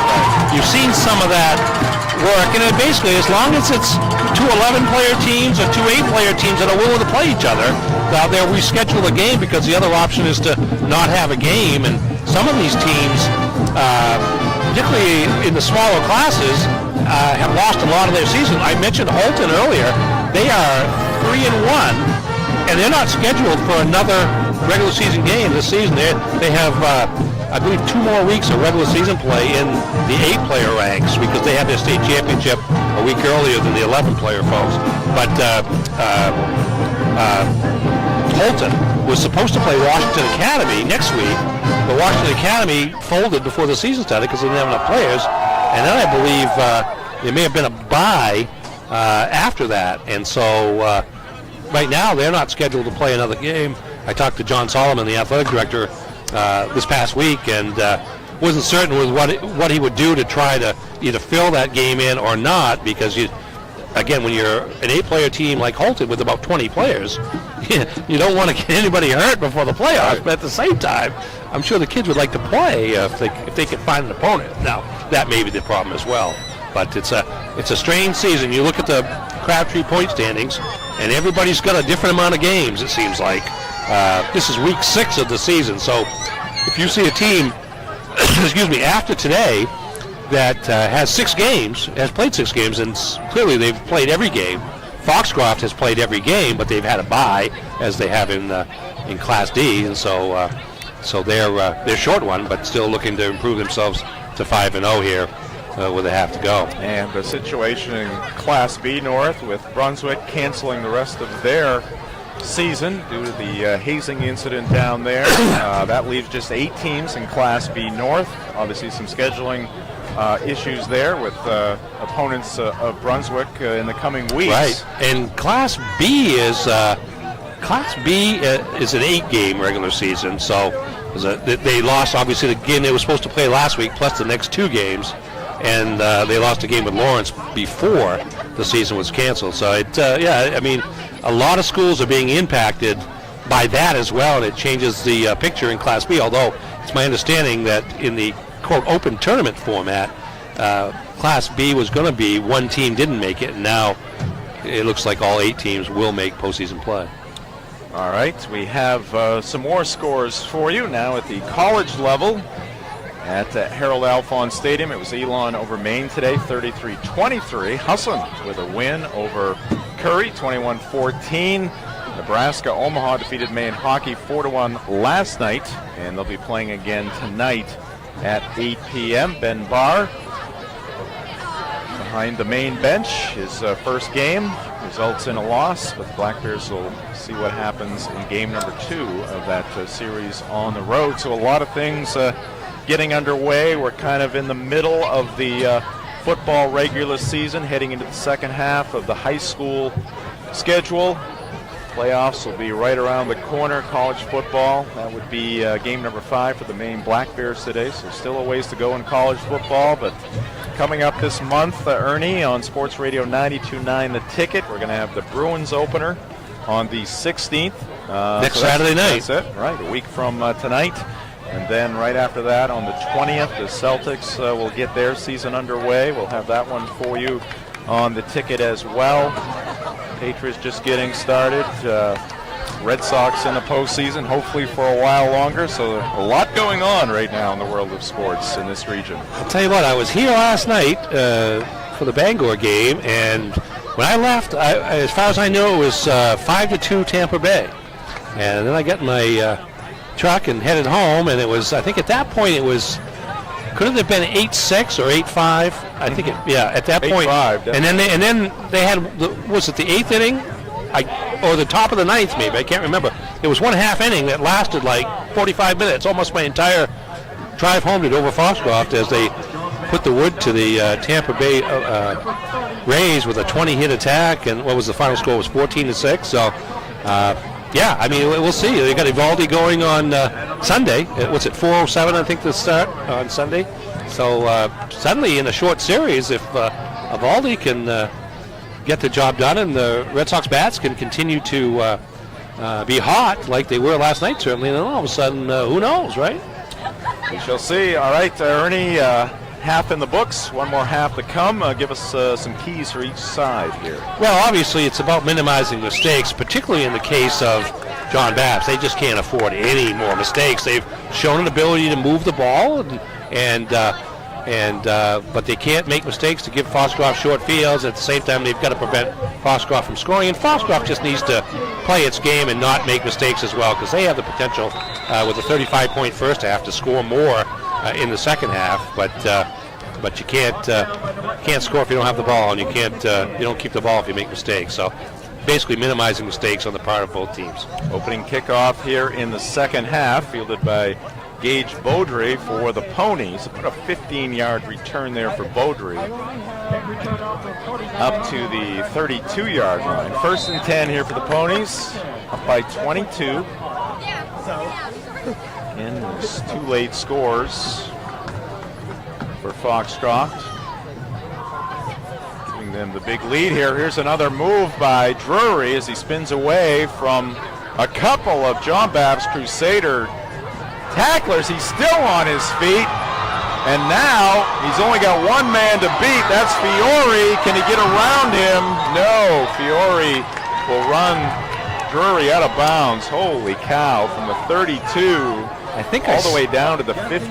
There is a flag on the play, however. I see it at about the 35-yard line there, so we'll see what happens. The official, the head official, is not working his way all the way down the field, so we'll see.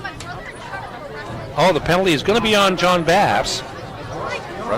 Is it roughing the pass? What was that? Well, it's declined. They declined it. Here's Seavey going for the end zone. And not close with that pass. Closest man to that pass was McMahon for John Bapst. So it'll bring up 2nd and 10 from the 15 of the Crusaders. That was a 53-yard gain by Drury, who now has 165 yards on 8 carries so far in this game. 1 run of 53, 2 runs of 43. So he has been a big play maker for the Ponies. Yeah, broke at least 3 tackles on that play. Maybe it was 4. Almost took it to the house. 2nd down and 10 from the 15. Seavey from the shotgun. Yeah, looks like he's going to audible here. Changed John play Bapst here. made some adjustments. CV back to pass, quick fire, and that's a catch. I think a Crusader, Nolan Mitchell, actually got their hand on the football. See this here. That's a nice pass over the top. You're right. Mitchell had to get his hand on the ball. Now, I don't think he got it before the receiver. Number 14 also had his hand on the ball. But that's a great throw and catch there. And Foxcroft, 37 seconds into the second half, has scored again. So they scored 2 touchdowns in the final 36 seconds. Wow. And they've scored, so that's a minute 13. They've scored 3 touchdowns here between the end of the first half and start of the second half. And that extra point, no good. One of the few things not going right for the Ponies right now. They have up their lead to 28. It's now 41-13. Boy, this game was a pretty close one not that long ago, and now it's kind of gotten away. I mean, Foxcroft just explosive on the offense there. That was 3 plays, 68 yards, 53-yard run by Drury when he was almost stopped near the line of scrimmage. Then a passing completion, and then the quick throw over the middle. Nice lofted arc on that pass by Seavey, and really with Chase heading to the back of the end zone, really kind of had to thread the needle almost to get it down before Chase went out of the end zone. But here's the pass. You're right, Mitchell. It was like at the same time, hands touched the ball from both players, but good job by Chase to maintain possession and finish the touchdown. Marcis will kick it off. Butler and Hashi back for John Bapst.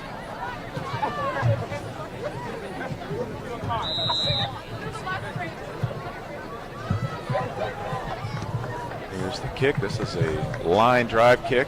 A few hops. Hashi picks it up near the 16-yard line.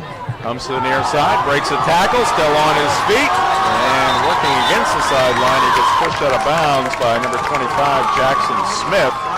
But a nice return there for Nick Hashi. Senior wide receiver, defensive back. 11-13 left to go here in the third quarter. High school football on Ticket TV is brought to you in part by Dean's Detailing. They've been Maine's auto detailing leader since 1971. Renew your vehicle's appearance, protect your auto investment. Enjoy the ride. Book your appointment at deansdetailing.com.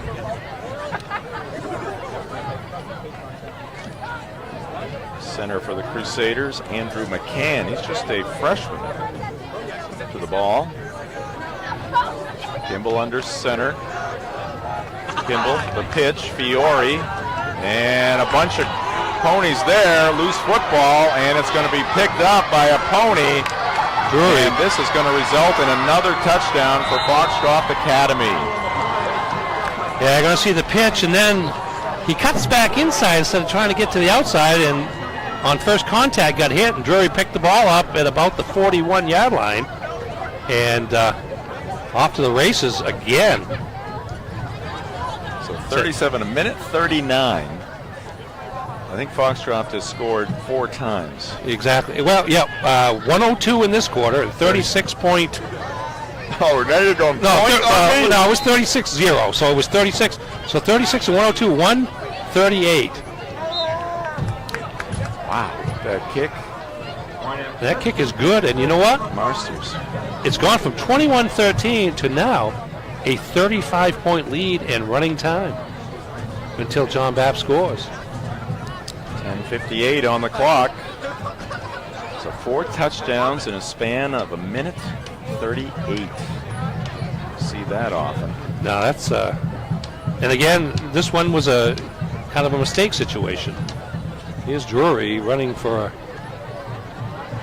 touchdown. That's touchdown. At the tail end of the first half. That's the first one.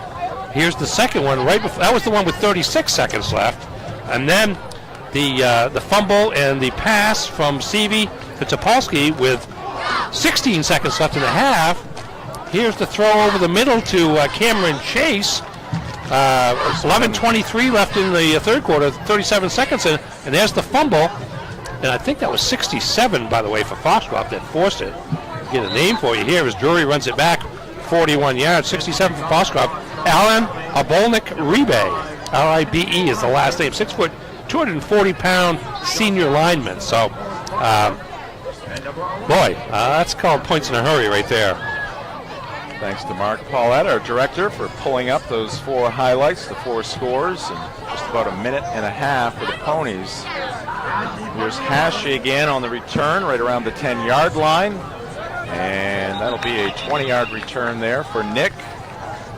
John Bapst will start things at the 30-yard line. High school sports on Ticket TV, brought to you in part by Northeast Driving School. They've been the leader in driver training for 52 years. You can register for courses today at northeastdrivingschool.com. Now the clock runs with the exception of tips. You know what tips are? Yes, it's an acronym. Actually, we went through this last night. So the T is for touchdown. Yes. No, T is for timeouts. Oh, timeouts. Okay. So, that's right. The T. Oh, and we've got a pass intercepted. Picking it off is Jaden Richard. And another turnover there for the Crusaders. And the Ponies a chance to score again. Running time, though, is in effect now. Yeah, like I said, we just did this last night. In my memory, we were focused on the S. Score. All right. Score. S is yeah, score. We did identify that at the end. All right, so timeout. I is for injury. Yes. P is for. That's the one I could. Mark knows. He knows. Possession. Oh. Change of possession. Except for tonight when the clock kept running. Right. Oh. Okay. And the last one is S is scoring. Scores. All right. So timeout, injury, change of possession, and score. Tips.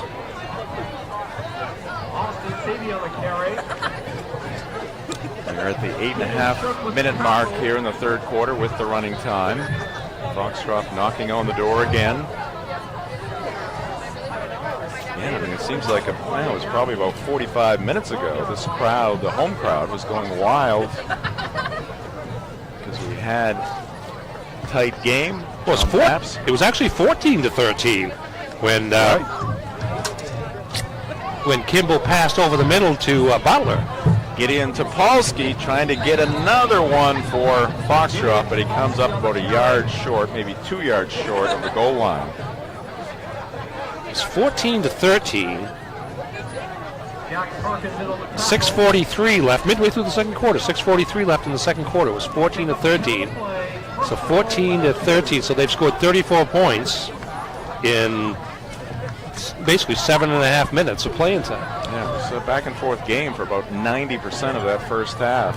Maybe 95% of that first half. Seavey hands it off, and an easy touchdown there. Taking it into the end zone is Gage Beaudry, sophomore running back for the Ponies, and it's now a 54-13 score.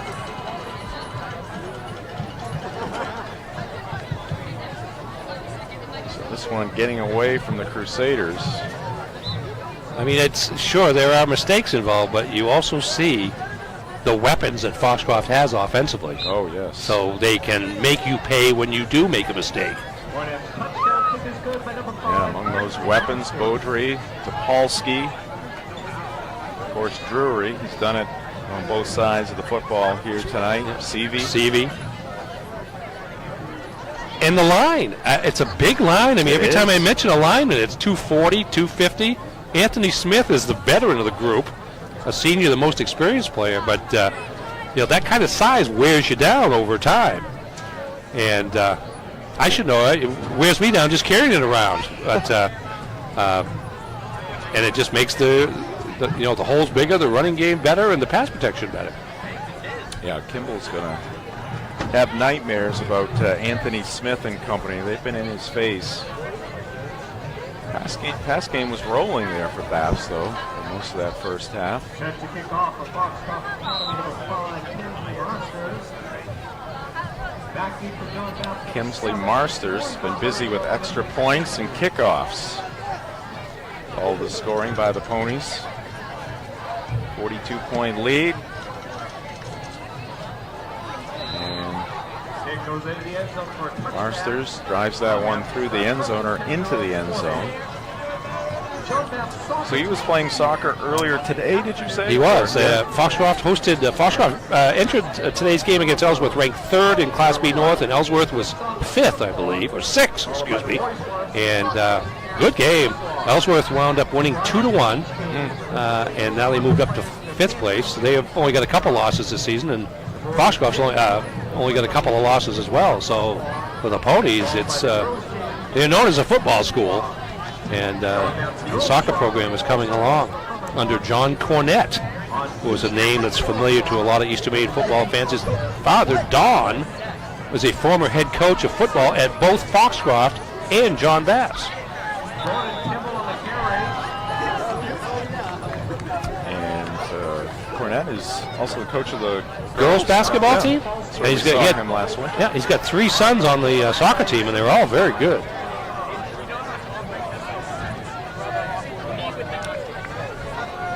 10 coming into the ball game for John Bapst. That is Peter Shuck. This coming Tuesday at 4 o'clock with the junior contest all over. Foxcroft soccer team is a big game. Another big game Monday. They go to Presque Isle. Presque Isle, the #1 team in Class B North. And here's a nice run by Logan McMahon. Takes it across midfield. No flags on the play. They've got some speed, John Bapst does. I mean, you think about Butler and Long and McMahon, they're able to get, and Fiore, they're able to get outside and do some damage. And here's McMahon right here picking up big yardage into Foxcroft territory. McMahon, just a sophomore. 35 yards on the gain there for McMahon. The Bapst Crusaders, things have not gone their way in the last half hour or 45 minutes, but they're continuing to play. And Kimball's going to be taken down hard by that man again, Anthony Smith. Anthony Smith with another sack.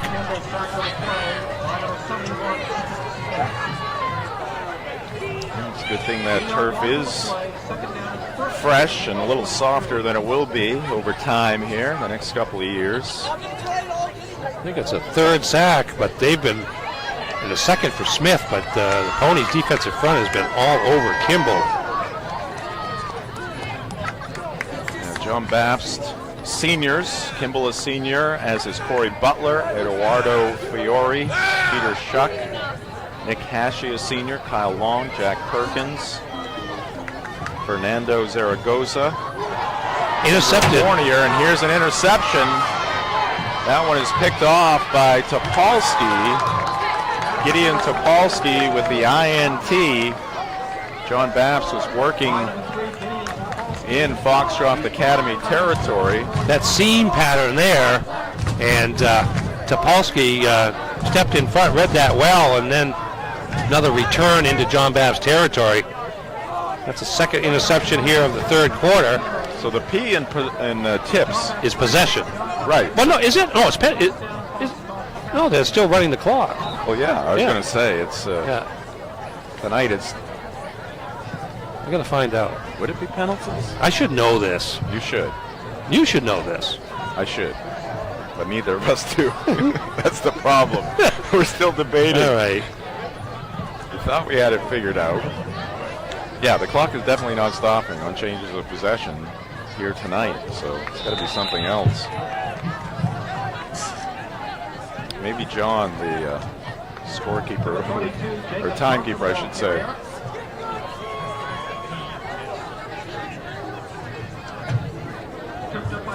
Six yards on first down. It's going to be 2nd down and 4. 6 yards into the play. The 29-yard line. Got the answer? And the answer is penalties. We know it wasn't possession because John Redmond is keeping the clock tonight. He knows what he's doing, and the clock was running on possessions. Not his first rodeo. No, not even his second.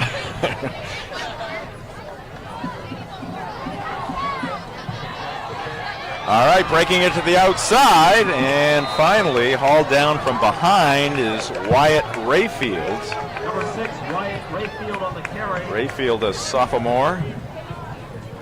Nice block there by number 52. Rayfield cut inside that block and then kicked it to the outside. And again, the speed of Logan McMahon, the only thing preventing another Pony touchdown. DJ Shield is number 52 for the Ponies. It's about a 15-yard gain there for a runner on that play, Wyatt Rayfield.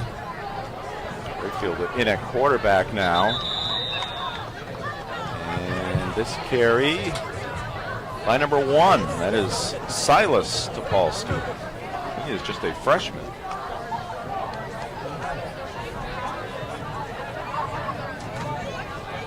Mark is signaling something to me. On the tackle of his first Christian Martin.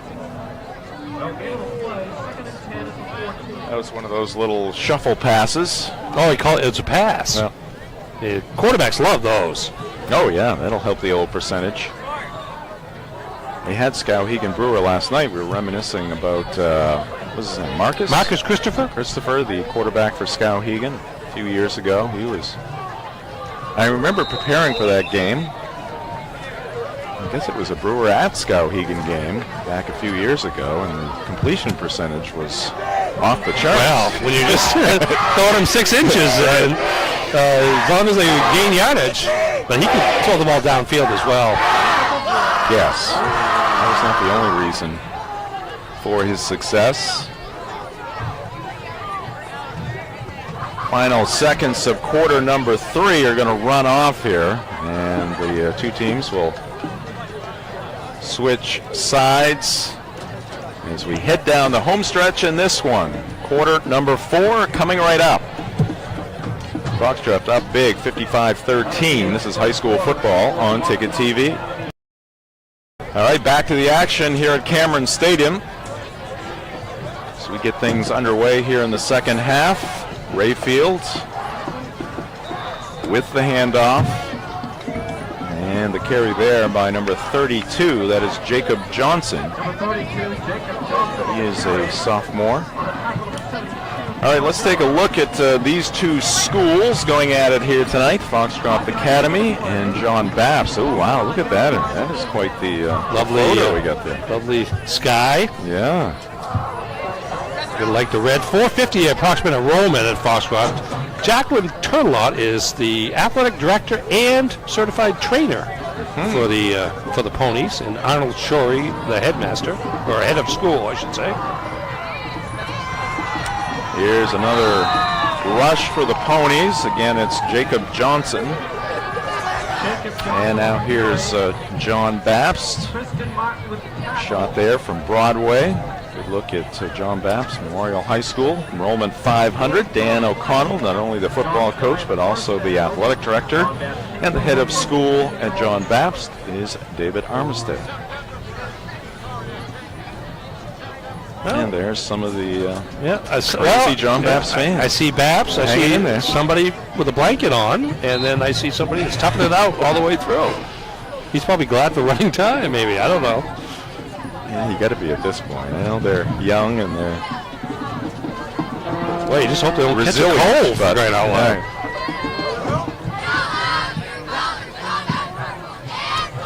All right, Foxcroft turned it over on downs, so John Bapst takes over. And carry there for Jack Perkins, senior for the Crusaders. Number 30, Jack Perkins, ball carrier. High school football on Ticket TV, brought to you by Tim Bush and the Bush Group. Real estate agents with next home experience. The Bush Group is ready to help you with all of your real estate needs, buying, selling, investing. They are here to help with all of your real estate goals. They are also proud supporters of local high school sports and would like to wish all of the student athletes a successful fall season. The Bush Group and Next Home Experience. Yeah, nice run here by Corey Butler.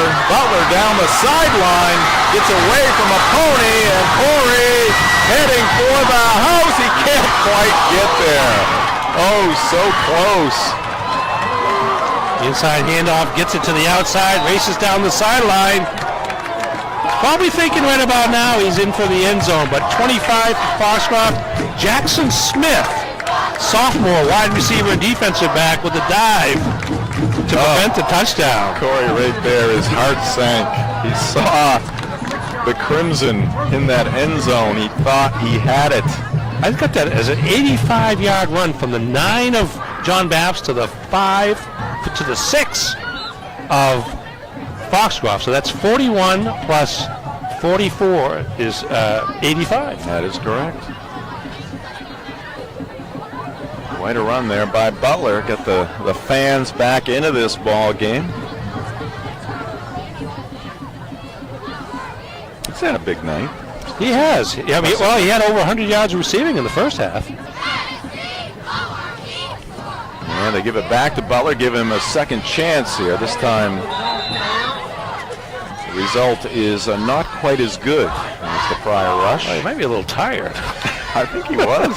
Well, Smith, he was the guy who had him almost at the 40 or 35-yard line. Right. Had a piece of his uniform. And fell back a few yards, but then just had a little more gas at the end and caught up with it does tell you how much speed that Smith has, because he obviously slowed when he was trying to make the tackle, but was able to gear back up one more time.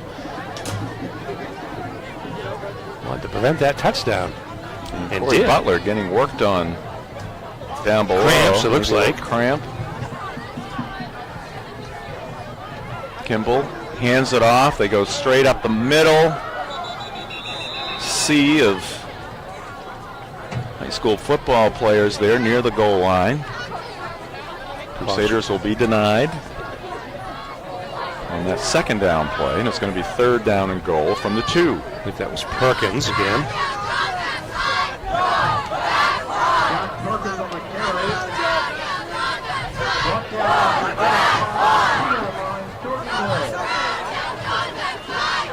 Third and goal from the 2. Patriots in action on Sunday against the Texans. That'll be on our sister station, WWMJ. Here's McMahon, got hit just outside the goal line, had the second effort, but could not penetrate that defense of Foxcroft. Looks like it's going to be marked at about the half-yard line. McMahon, a good-looking young player.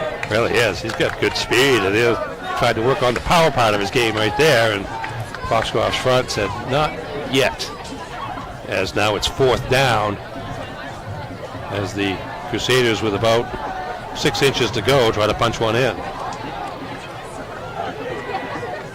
Kimball will try to take it himself, and he will get across the goal line, I believe. Yes, finally we get the signal. Here's a good view from our... Yeah, he didn't have that.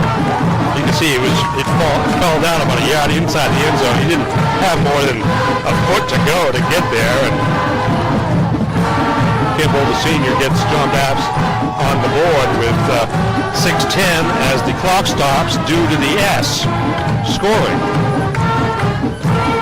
And we get a chance to hear the school song for John Bapst. 55-19 after the touchdown.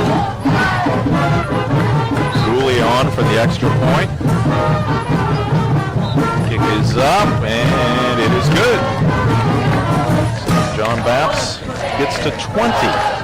55-20 looks a lot better than 55-13. Yeah, it does. Just one score, but having that 2 there certainly changes the perception a little bit.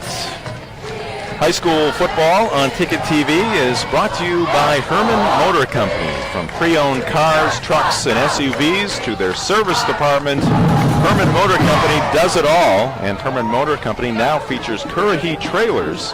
Herman Motor Company has something for everyone. 2512 US Route 2 in Herman. Red Sox and Rays, game number 3. pregame show right around 3 o'clock. First pitch just beyond the 4 o'clock mark tomorrow afternoon. Nathan Eovaldi on the mound for the Red Sox. Mark, do we know who it's going to be for the Rays? Or do you know? Nope. So I'll find out for you. All right, Mark will get on that. Be at Fenway Park. Hopefully, Ernie, those Fenway fans will be ready to go as they were on Tuesday night against the New York Yankees. Yes. And they need that.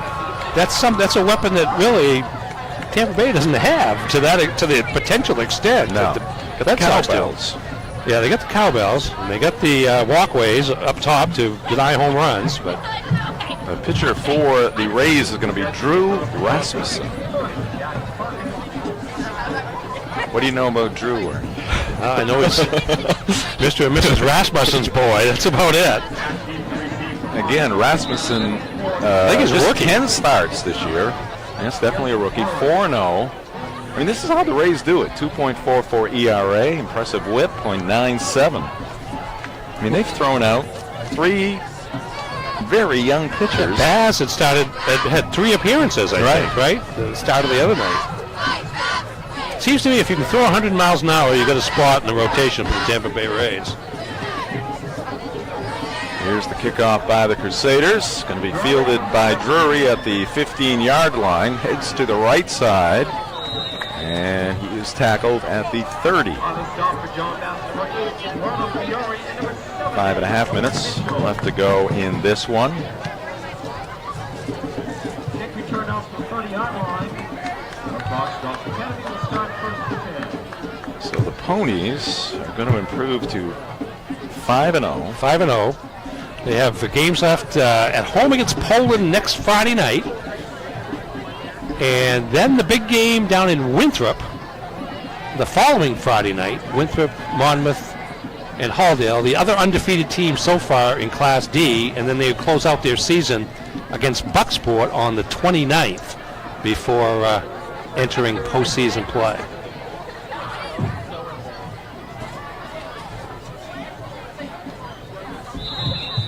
First play in this possession for the Ponies results in a 4-yard gain.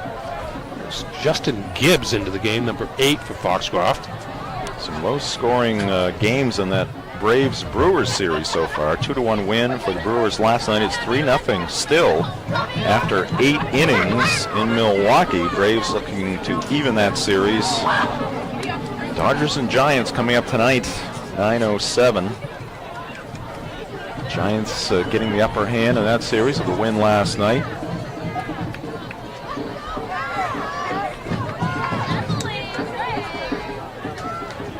And that one up over the 35-yard line. So obviously I'm cheering for the Red Sox in their series against the Rays. Astros and White Sox. I guess I would be cheering for the White Sox. Hard to cheer for the Astros. I don't think the White Sox. It's 2-0 Astros right now, right? I mean, obviously the games have been in Houston, but when I saw the Astros during the season play the Red Sox, the Astros. I said this team is in another league compared to what Boston was putting out there. Even when Boston was, at their best early in the season. Right. I hope they're playing. There's a distinct possibility. I hope they're playing in the next round. So you and I, we can go at it. Yeah, toe to toe. Mano y mano. Imagine if the Red Sox and the Astros meet up, and just imagine how flip. He's pass there. Yeah, that's going to be incomplete. Oh no, it's a fumble and recovered, but it was recovered by a Bapst player whose knee was on the ground. That's why bad pitch. It wasn't a forward pitch. No, they didn't call it that. Yeah, he was stripped from behind here. Let's see what happened. Number 4 with the strip right there. Okay, so he had possession after. And see, he picks the ball up, his knees on the ground. McMahon. Will Cashman with the strip on that.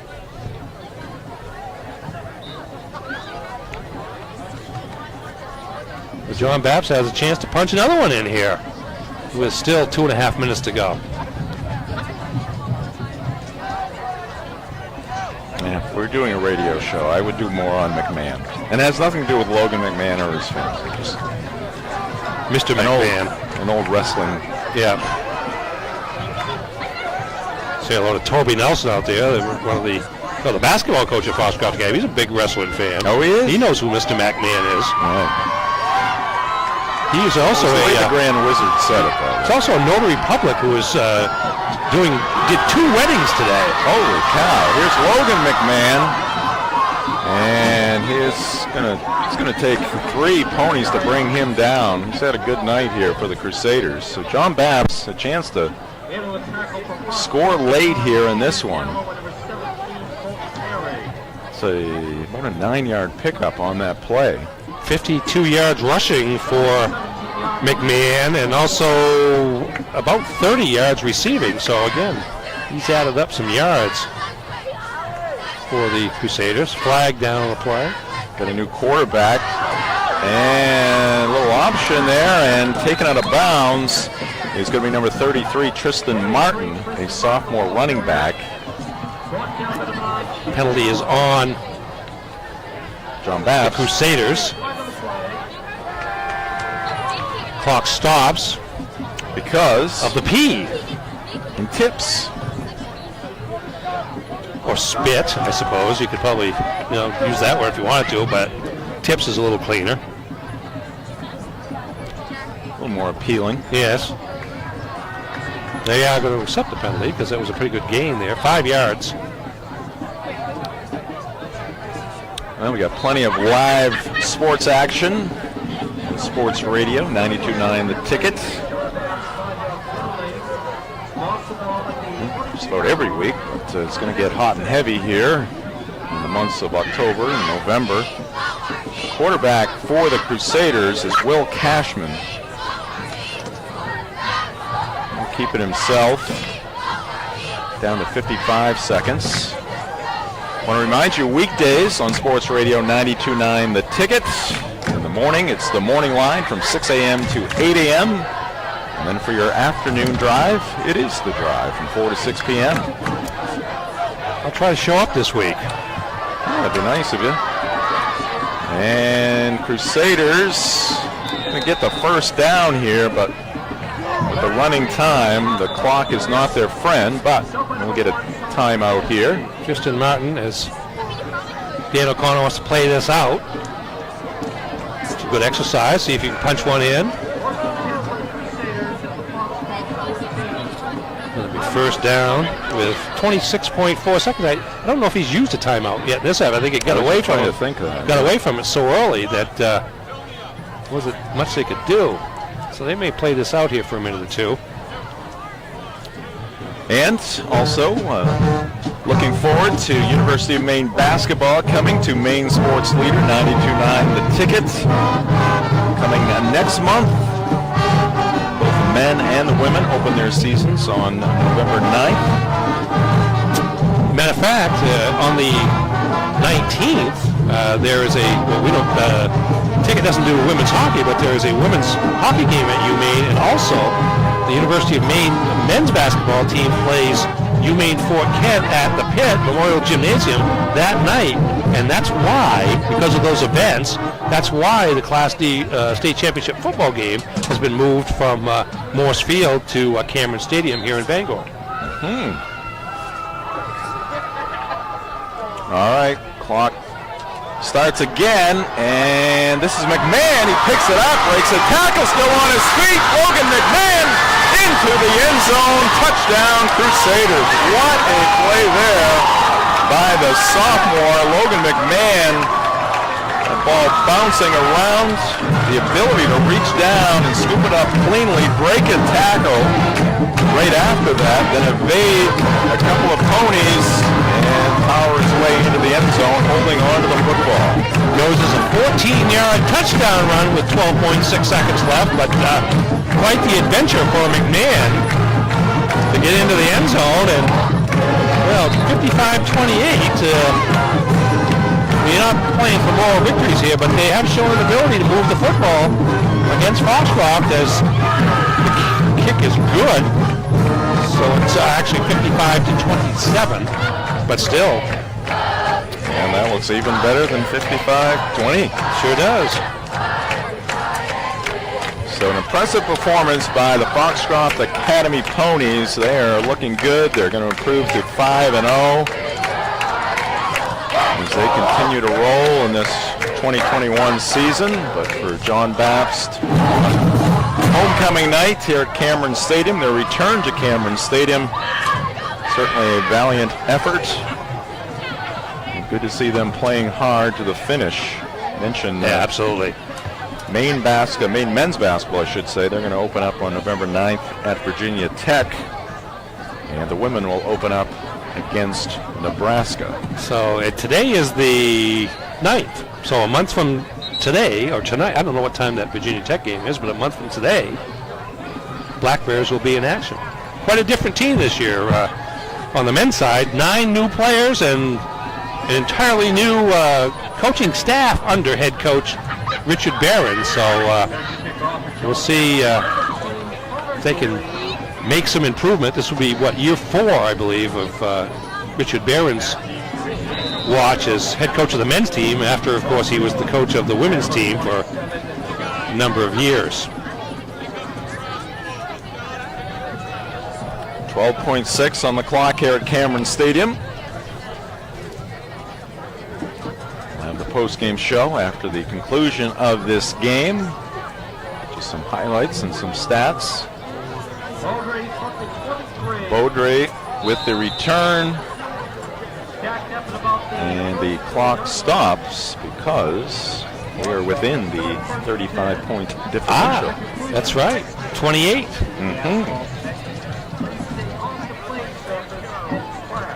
So let's see one more play here from the Ponies.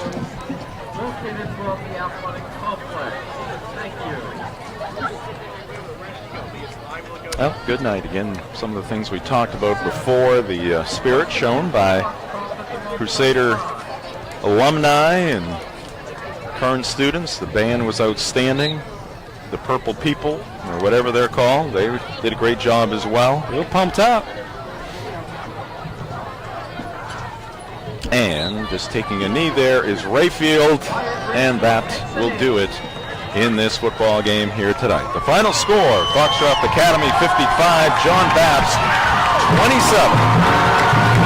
We'll be right back with a post-game show. This is high school football on Ticket TV. And welcome back to Cameron Stadium. Game has gone final between the Foxcroft Academy Ponies and the John Bapst Crusaders, as John Bapst unable to pick up the win here tonight, still seeking that first win, but good effort by the Crusaders here tonight. They fall 55-27, and the Ponies improve to 5-0. As you see the two coaches, Dan O'Connell, you just saw Danny White talking to their troops after this one here tonight. Let's take a look at some of the highlights here, Ernie. As we mentioned, this game was very close. This play rate here made it a 14-13 after the extra point, made it a 14-13 contest. Yeah, 20-yard pass from Jordan Kimball to Corey Butler there, and Crusaders were right in it. Then the final 3 scores in the first half would go the way of the Ponies, and here's their quarterback, Austin Seavey.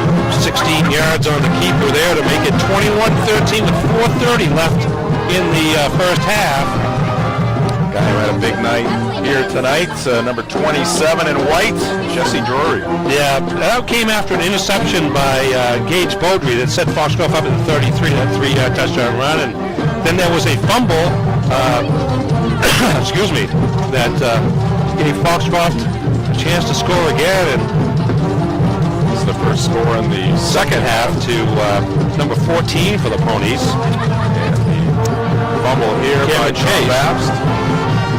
And becomes Drury with a recovery.